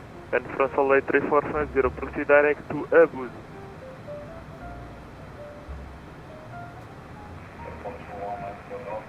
Where are we at the moment? So we passed Porto. We're about Airport halfway between 190, Porto and Delta Lisbon at the wind moment. 260 degrees, 16 knots, runway 28, clear flight. Shame you can't see, because Porto's got a lovely, you can see the bridge, lovely big bridge as it goes out. Foxtrot 16999, crossing out of the cockpit for 1 minute. Approved, report back. Roger, will report back at Foxtrot 16999.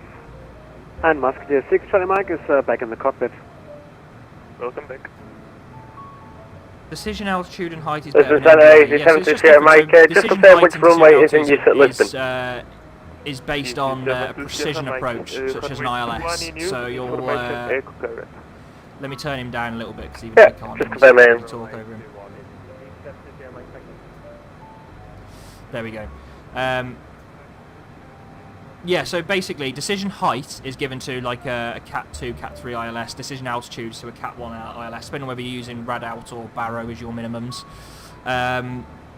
If you're doing a non-precision approach, such as a VOR approach, an NDB approach, things like that, that will give you an MDA, a minimum descent altitude. So decision altitude is literally that. You get to it, you decide whether you're going to go around. Minimum descent altitude, basically the same thing. You can't descend below it until you're visual with the runway. But you can descend to a minimum descent altitude and sit there until you see the runway.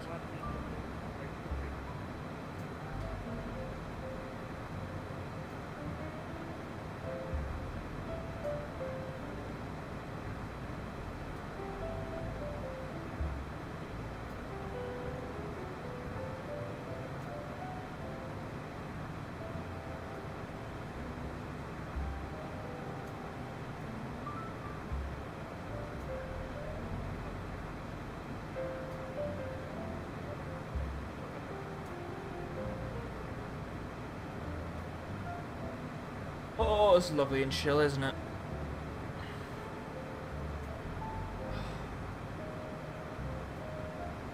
Welcome to the world of flying. This is it. You sit, you look at pretty views. Occasionally speak to a man on a radio.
How long till top of the descent? Let's take a look. Performance, VNAV monitor. 65 miles till top of descent. You can see it coming up on the little chart down here on the little on the LPFD.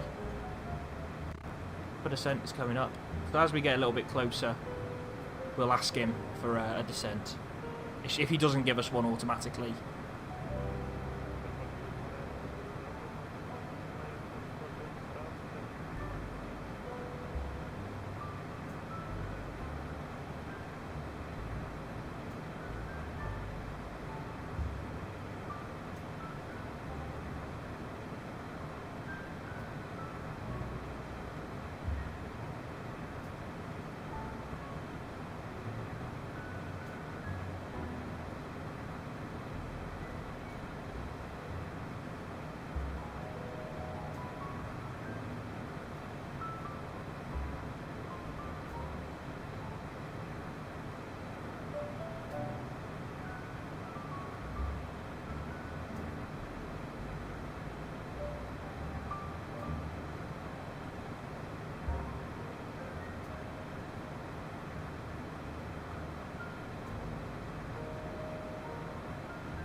Level 250,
That's not something you hear every day, is it?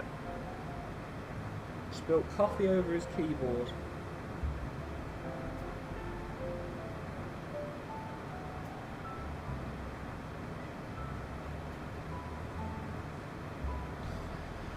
Right, we're just coming up to 25 miles now to the top of descent. So we're getting a bit closer. So let's go through. We've done a briefing. Let's get the descent checklist done before we start descending. Let's get this checklist. After takeoff, we know we did.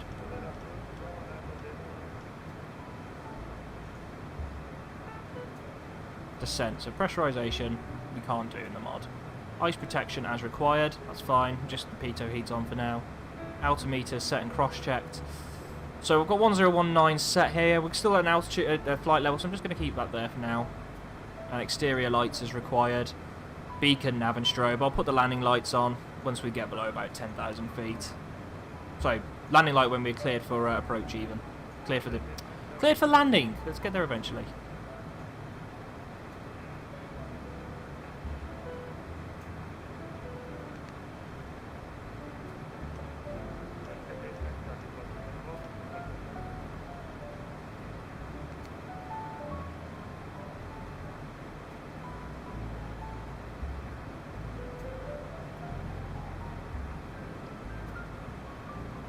Have a look for the approach. So, landing data is... We'll go for the approach where we can. Landing data's done. Crew briefing's complete. Avionics and flight instruments checked. Minimums are set. Fuel transfer selector is off. Exterior lights as required. Ice protection is as required. And then we're holding at flaps.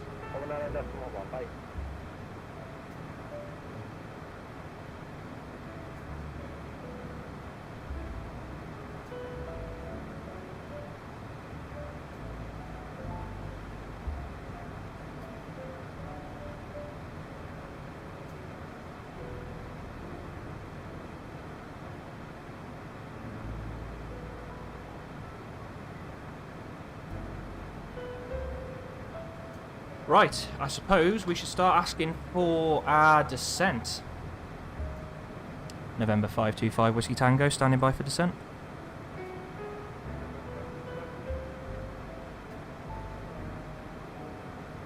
Descent flight level 250, November 525 Whiskey Tango. Altitude 250. So we set 250 in our altitude window. It's a flight level, so we're going to stay on 1013. For our altimeter setting. 250 is set and confirmed. We can see now we've got path on there, so we're in V out, but it's going to switch to path in a minute. The path's coming in, there we go, switch to V path, and we've started descending. So this little magenta bug on the left hand side here, this is our vertical deviation. So it's worked out the path we need to follow going down. When it's in the middle, we're perfectly on path. If it goes above, we're below the path. If it goes below, we're above the path. Ideally, we want it in the middle. But, if it is going to deviate, ideally we'd rather be below the path than above it. If we're above it and we're fast, you've got to somehow both slow down and increase your rate of descent. Not very easy. Whiskey Tango sounds delicious. Do you think so? Tango orange or tango cherry though?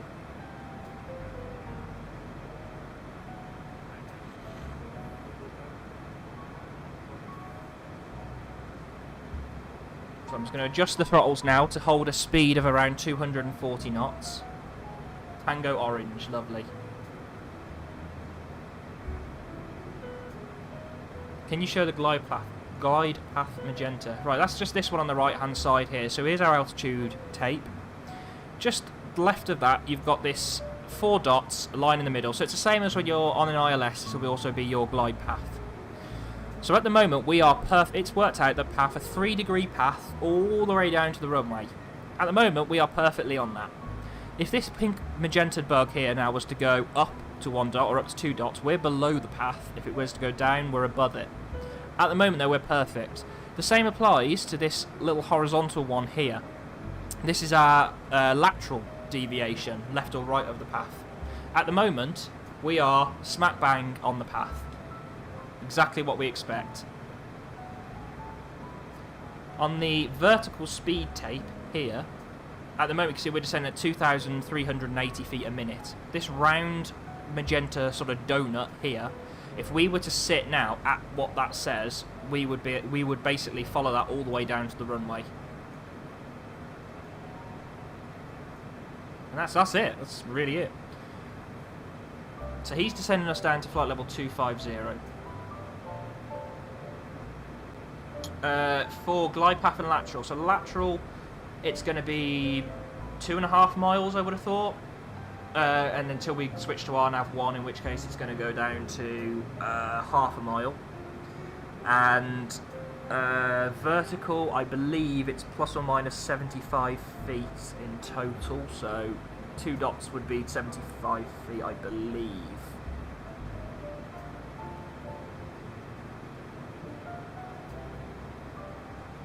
But don't quote me on that.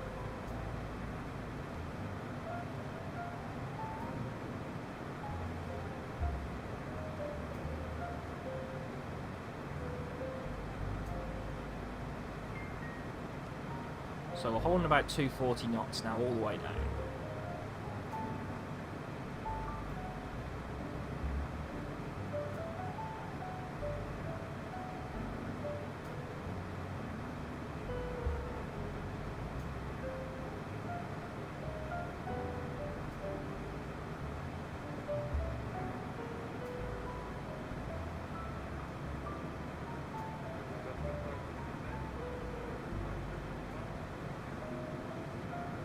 Clear descent, flight level 100, November 525, Whiskey Tango.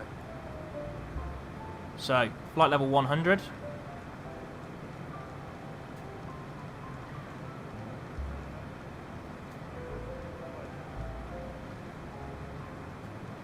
So, we've set 100, flight level 100. We've confirmed now. Yep, I'm happy that is flight level 100.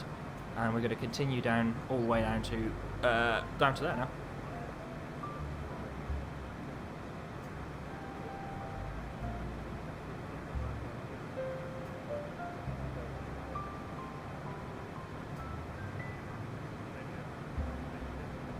Oh, a little stretch now to get going.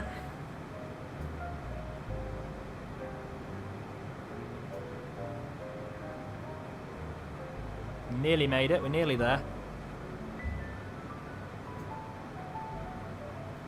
Posture check. That's a good point actually, because I've been leaning forward for the last like half an hour, which is really bad. Especially when my back hurts. I need to get one of those little like pillows that go into your back to, like, you know, really like push your spine straight. My spine is fucked. But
just flick that round so you guys can see the approach plate as we come in. What's the red around the ND on the weather? Yeah, it's just weather. So basically, it's just telling us ahead is pretty bad weather, basically. So yeah, it depends on the concentration of water droplets. In real life, you wouldn't want to fly through the red, but in real life, it wouldn't look like that. Red tends to be quite big, isolated thunderstorms. It's very rare you just get a blanket of red like that. I think in the sim, this one's just a little bit sort of sensitive for some reason, because there's not even anything we could do to go around it really. So either way, we're going to have to go through it. Where are we on the approach plate? We're not just there yet. We are going direct to Gebti, which is about halfway down the plate. Basically, we will get to that. But as we get closer to it, you'll actually see my little pink marker appear on the plate.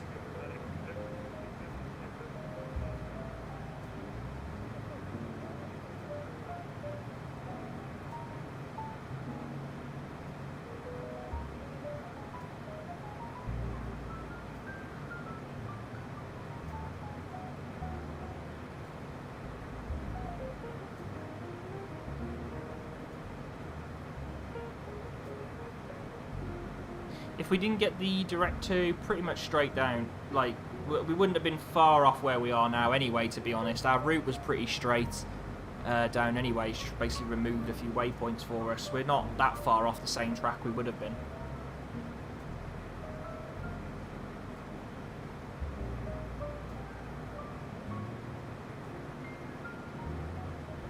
At the moment, our track into Gebti is 179, so we're pretty much coming straight down from north.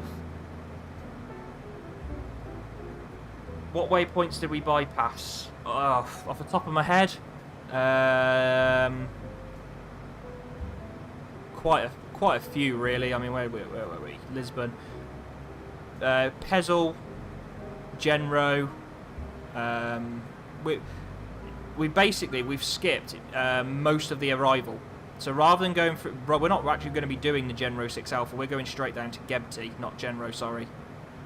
So in fact, actually, I'm better off getting the ILS up because we've skipped all of this arrival. So we planned for this arrival, but he skipped it, and we've gone straight to Gebti here. So we're coming down like this. So rather than going Genro and then Gebti, we've just gone straight down. So let's get the ILS up. We're coming straight down to Gebti, and then we're going to make a right turn to join the ILS.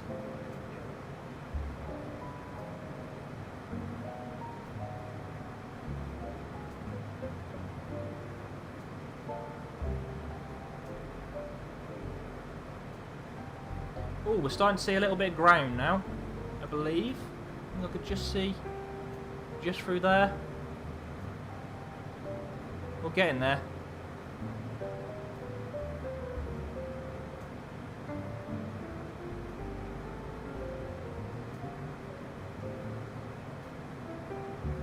Any reason why we got the direct 2? I can only assume he's not very busy. Yeah, he's not very busy, so he's just giving us a direct to make our life easier, make his life easier.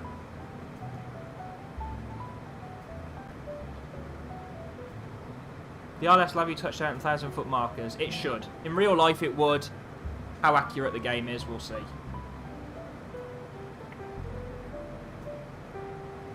Except if we left it on autopilot all the way down, it would probably crash into the runway.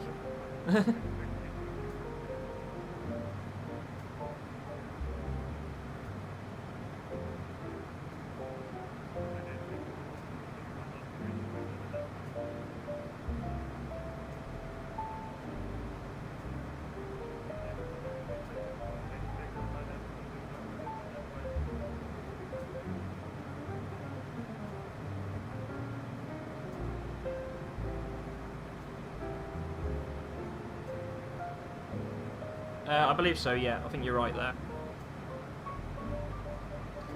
The 1,000-foot mark is the captain's bars. There we are, a little bit of Portugal down there. We're getting close now down to the Algarve.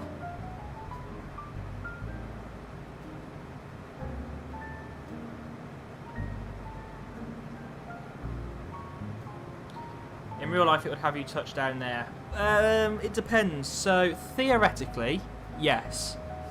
In reality, the autopilots only work down to a certain altitude. So, especially for a Cat 1 as well. So, we haven't got it set up. This aircraft doesn't have an auto land function, and you have to disconnect the autopilot by 200 feet.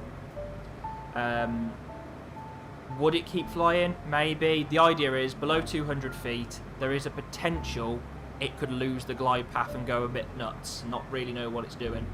Would it actually do that? Probably not, but better to be safe than sorry. Further descent, flight level 60 over November 525 Whiskey Tango. So we're going down to 60.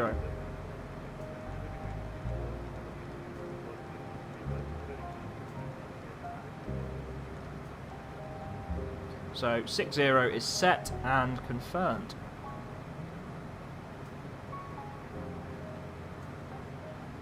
But no, as it doesn't have an auto land, what it would probably do is follow the ILS all the way in, but it wouldn't flare. So we just land nose first. But what I have noticed over the last few days of trying this mod is as you get lower, it tends to lose the glide path anyway, so we'd probably land short. Right, we are very close now. Just seeing the distance, the coast over there. Well, the airport's just on the coast, so this will be we won't be that far now from touching down. So what I'm going to do in preparation, I'm going to get the seatbelt signs on now. May I have your attention, please? The captain has turned on the seatbelt sign. Please fasten your seatbelt and shoulder harness at this time. Thank you.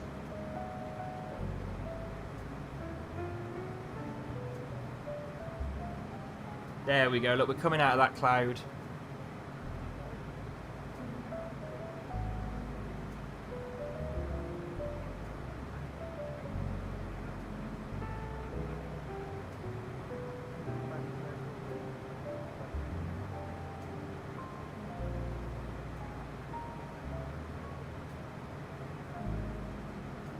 Now this guy, he may stay with us all the way down to touchdown and even to parking and shutdown. I'm not sure. In reality, you'd be passed to approach and tower and ground, things like that. There is the airport we're going to now, Faro. As far as VATSIM's concerned, there's no one controlling it at the moment. So we're either going to get sort of basically on the ILS, and he's going to say, right, monitor Unicom, or he's going to clear us for landing.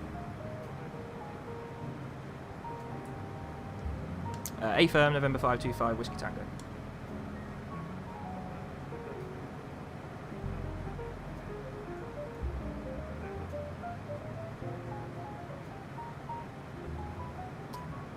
Send altitude 3,000 feet, cleared for the ILS, approach runway 28 and we'll go November 525 Whiskey Tango. There we go, so we're cleared down to 3,000 feet on 1020, so we go off standard, we set in 1020 as our Barrow reference. There we go, and 1020 there, so that's both cross-checked.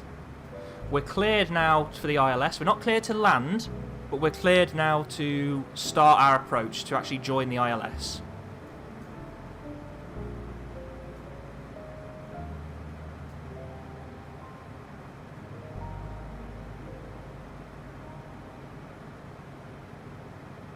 We're 16 miles from EGBB. I'm just going to let it get down to EGBB and do that right-hand turn.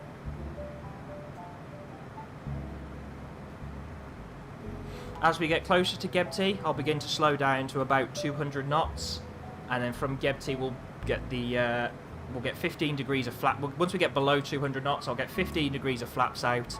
We'll slow down then to about around 160 knots, and then as we pass the final approach point, I'll go gear down, and then roughly around 5 miles from touchdown, I'll get the final stage of flaps, get down to V approach, and then we'll sit there all the way down to over the threshold. Once we're over the threshold, I'm going to pull the power back, let it slow down to about V ref, and then at about 30 feet, I'm just going to very gently, because we'll already be quite nose up anyway for the approach.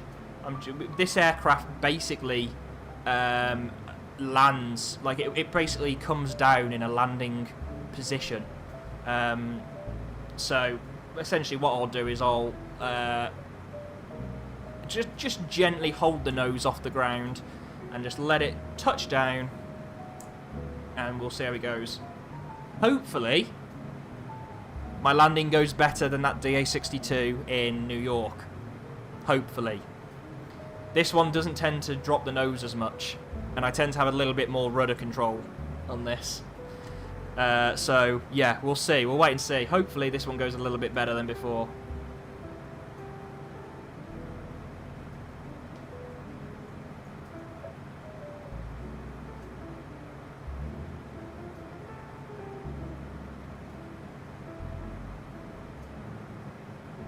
So once we start turning at EGBB, the other thing I'm going to do is arm the approach mode. Once we start the turn, once we start turn, let's get this right. Let's talk for this properly.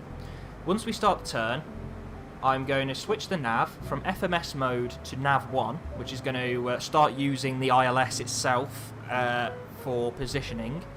Once we see the localizer come in, I'm going to arm approach.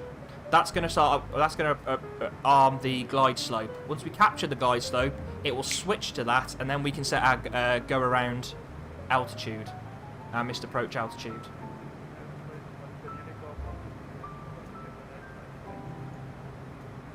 So let's start slowing down now for EGBB. We can even give it a little bit of. See, there we go, we're starting to turn. We've got the spoilers out. Let's go flat 15. We're starting the turn. Let's switch to the ILS.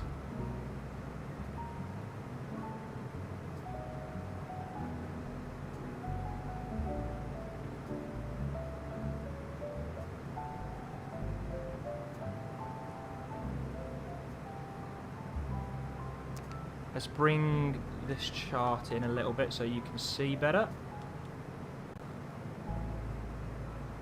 Altitude. So we've got 1,000 feet to go.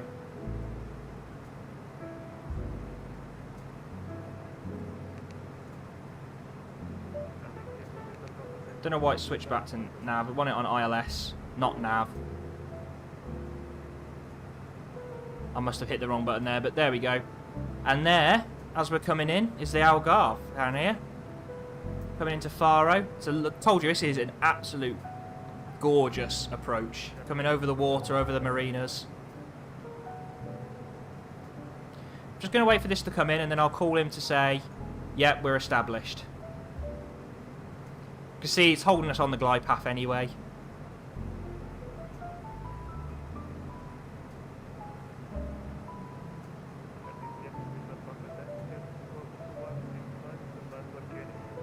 Holding about 160 knots now.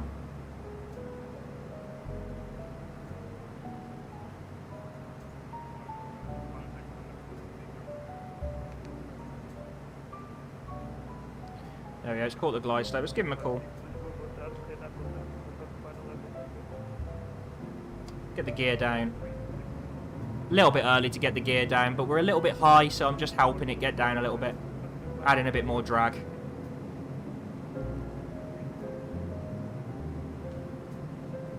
And November 525 Whiskey Tango is established on the localizer.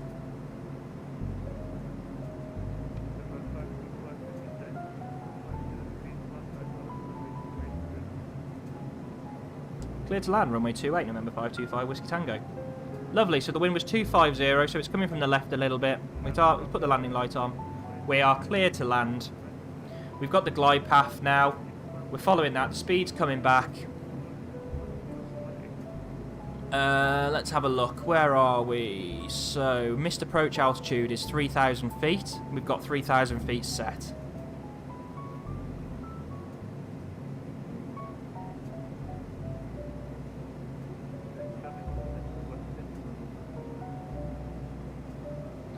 So we are 6.2 miles. Once we get that to about 5 miles, I'll give it the final stage of flaps. And we're just letting the speed now come back to our approach speed.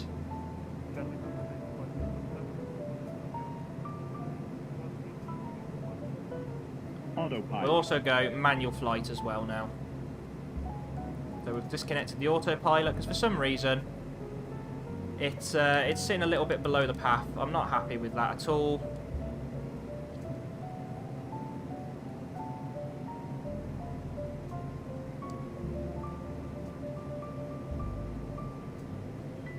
There we go. Let's go for final stage of flaps. Flaps are at 35. Going to need a bit more power though to hold the approach.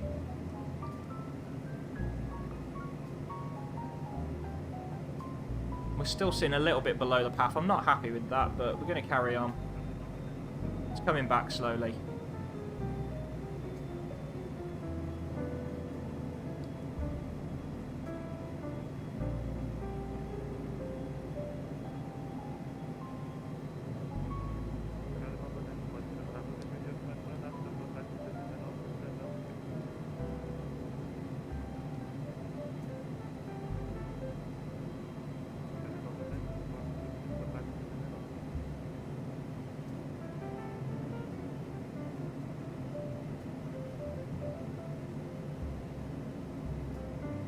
Torres Felipe, you fuck off.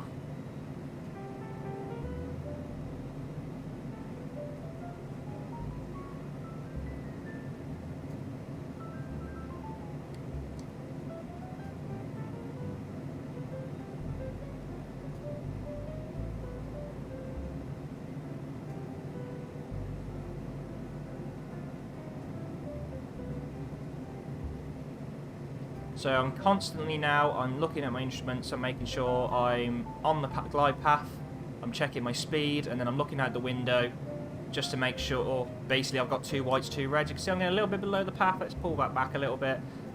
If I'm pitching up slightly, I'm going to need a little bit more power to stop the power coming off. Torres Felipe's took off. He's fucked off, lovely. Give it a little bit of trim. That's coming back in now. Tiny little adjustments as we get closer. Obviously, that's ILS is going to get, the glide path is going to get a lot more sensitive. So we just want to hold it back a little bit. Like I said, I haven't flown this jet much, so it's not going to be the neatest of approaches. But there's 500 feet. I'm stable. We've got a nice shallow rate of descent. The speed's on where we want it to be. A little bit to the right of the runway. That's no problem. We've got a little bit of a crosswind from the left, which we know about. It's nothing too bad though. Nothing we can't handle. Getting a little bit high. You can see we've got 3 whites there, back to 2 whites, so we've corrected that. Speed's on track. Minimums. I can see the runway. I'm happy to continue. So now I'm basically looking outside the entire time. I'm barely looking at my instruments now. Just a quick glance every now and then. We're coming over the threshold. I'm going to pull the power back now to start reducing the speed back to our VREF. We're getting a bit lower, and let's just hold it there. Let it just touch down nice and gently. There we go. Let the nose come down, get on the centre line. Right, we're going to get this ground spoilers up to help us slow down. And there we go, release the brakes.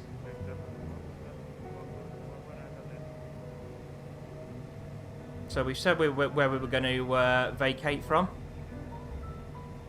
So let's get the charts up ready for here so we can see where we are.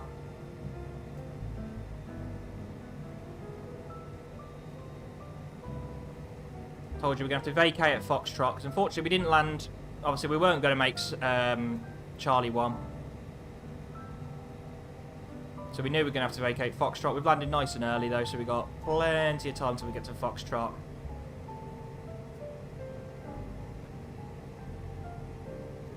I hope you enjoyed the landing. That one went a bit better than some of the DA62 ones, that's for sure.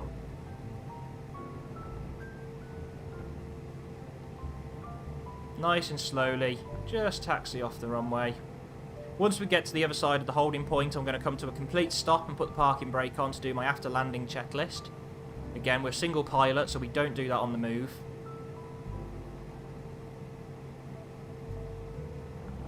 So...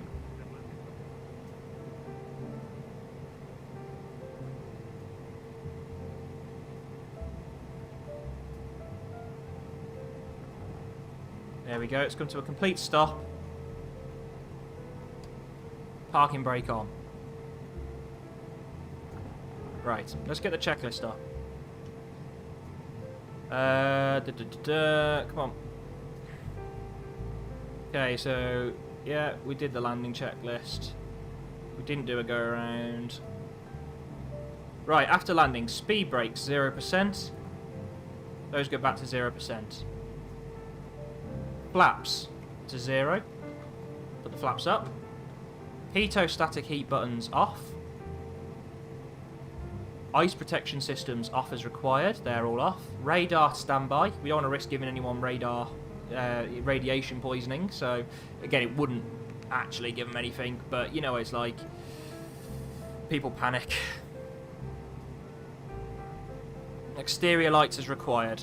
Let's get the landing lights off and the strobe lights off. We're off the runway now. We'll put the taxi lights on. And that's it. That's the after landing checklist done. Let's go park. Let them know we're runway vacated.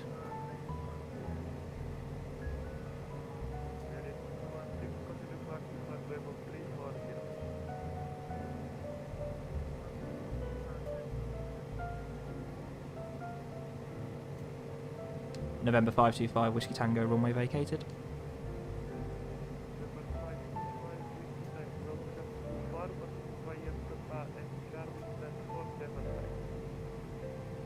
Papa and Charlie, stand 475, November 525 Whiskey Tango. Right, Papa and Charlie. So we're parking at the other end of the airport, not where we expected.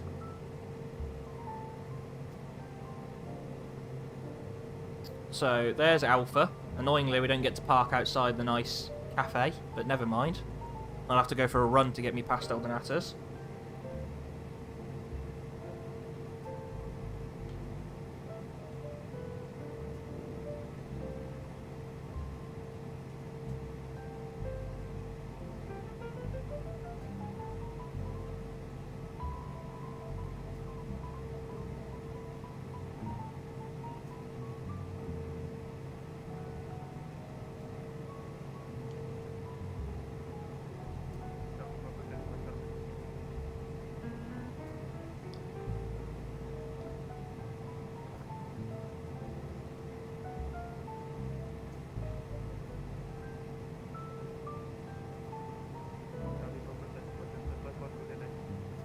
So we're coming up to Charlie 2.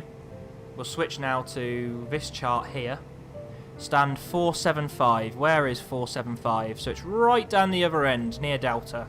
So we're going to go in. Let me zoom in here. We're going in at Charlie 2. We're making a right turn. And we're following it down to the very end. Stand 475. This is where we see if the sim has accurately depicted parking on here. I doubt it, but you never know. Right, we're going to slow down a little bit now because we're pulling onto an apron. We don't want to be going 30 knots down an apron, that's for sure. We can do 30 knots on a taxiway, but we're not doing 30 knots on an apron. We're talking maybe 10 or 15 knots as our sort of maximum speed here, really. As, you know, it's on an apron, you've got a lot of movement, people moving around, vehicles moving around. Like that fire truck over there, keeping an eye on him. Of course, there's taxi lights just in the middle there, don't know why. Right, let's just go back to this chart, make sure where we are.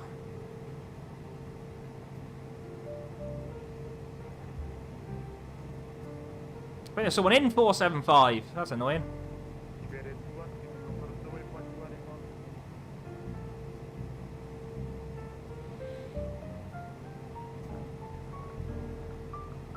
So 475 is actually just to the left of this one. So annoyingly, we're going to have... 475 doesn't exist on here. We're going to have to pretend it exists here. This is roughly where it would be. This is where we're going to say it is.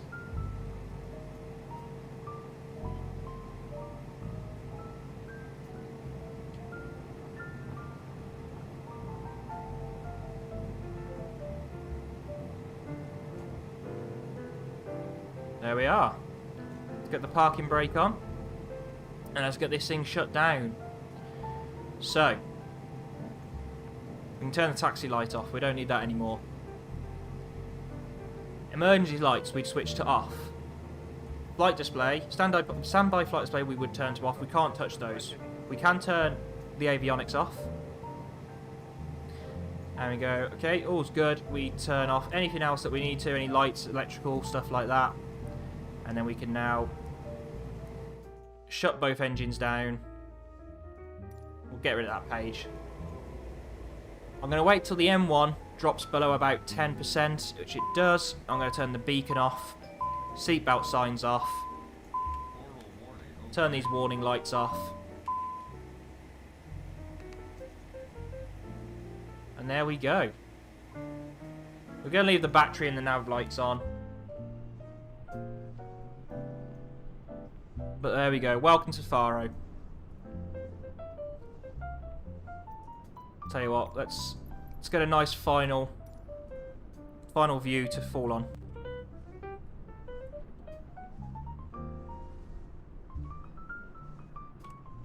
Look at that, there we go, isn't that beautiful?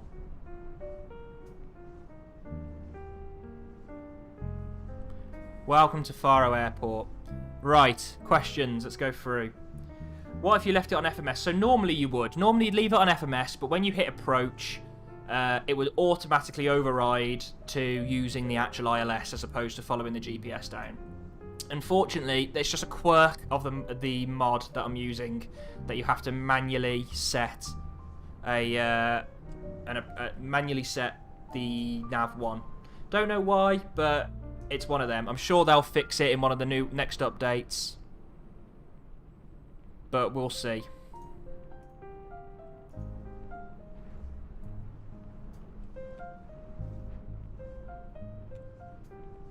Alright, well I hope you all enjoyed that. A lovely little flight there from Birmingham to Faro. We've finally made it. We've done pretty well on time actually.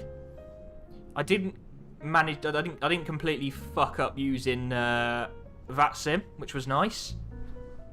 Because sometimes, you know, I've never used it before. I used it once before, like a few years ago, and I got into an argument with a controller because he was wrong. But never mind. And I've just never used it since, so I'm giving it a go. I think we did all right there as well with the CJ4, because again, considering it's a new jet, I've never really took much time flying it. But yeah, I'm glad you all enjoyed it though. I think we'll definitely be flying that jet a little bit more. Not entirely sure where the next flight's going to be, but we'll pick somewhere. Maybe go somewhere a little bit more difficult. Maybe go to Innsbruck or something like that, with some very tricky approaches. If there is anywhere you guys want me to take off from or land at, send me a message. In fact, join our Discord. If you join our Discord, the Fire and Blanks public, you'll get to see when any of us go live. So you've got myself, you've got Solo Rocket, RJ Parkey, Crip in a Box, Pesto Hardinio, Gaming with Cookies, Oscar Rock. There's a good number of us. You'll be alerted every time we go live. But more importantly, if there's anything you want to see, you can just let us know. Any questions you've got, you can let us know. There should be there is an invite in my About Me section. There's also an invite in my Panels section as well. So all below the stream. So yeah, if you've got any suggestions, honestly, join, come and have a chat, and we can have a chat about whatever you like. So yeah, thank you very much for watching. It was great speaking to you all. Great seeing some familiar names in chat. See you all next time.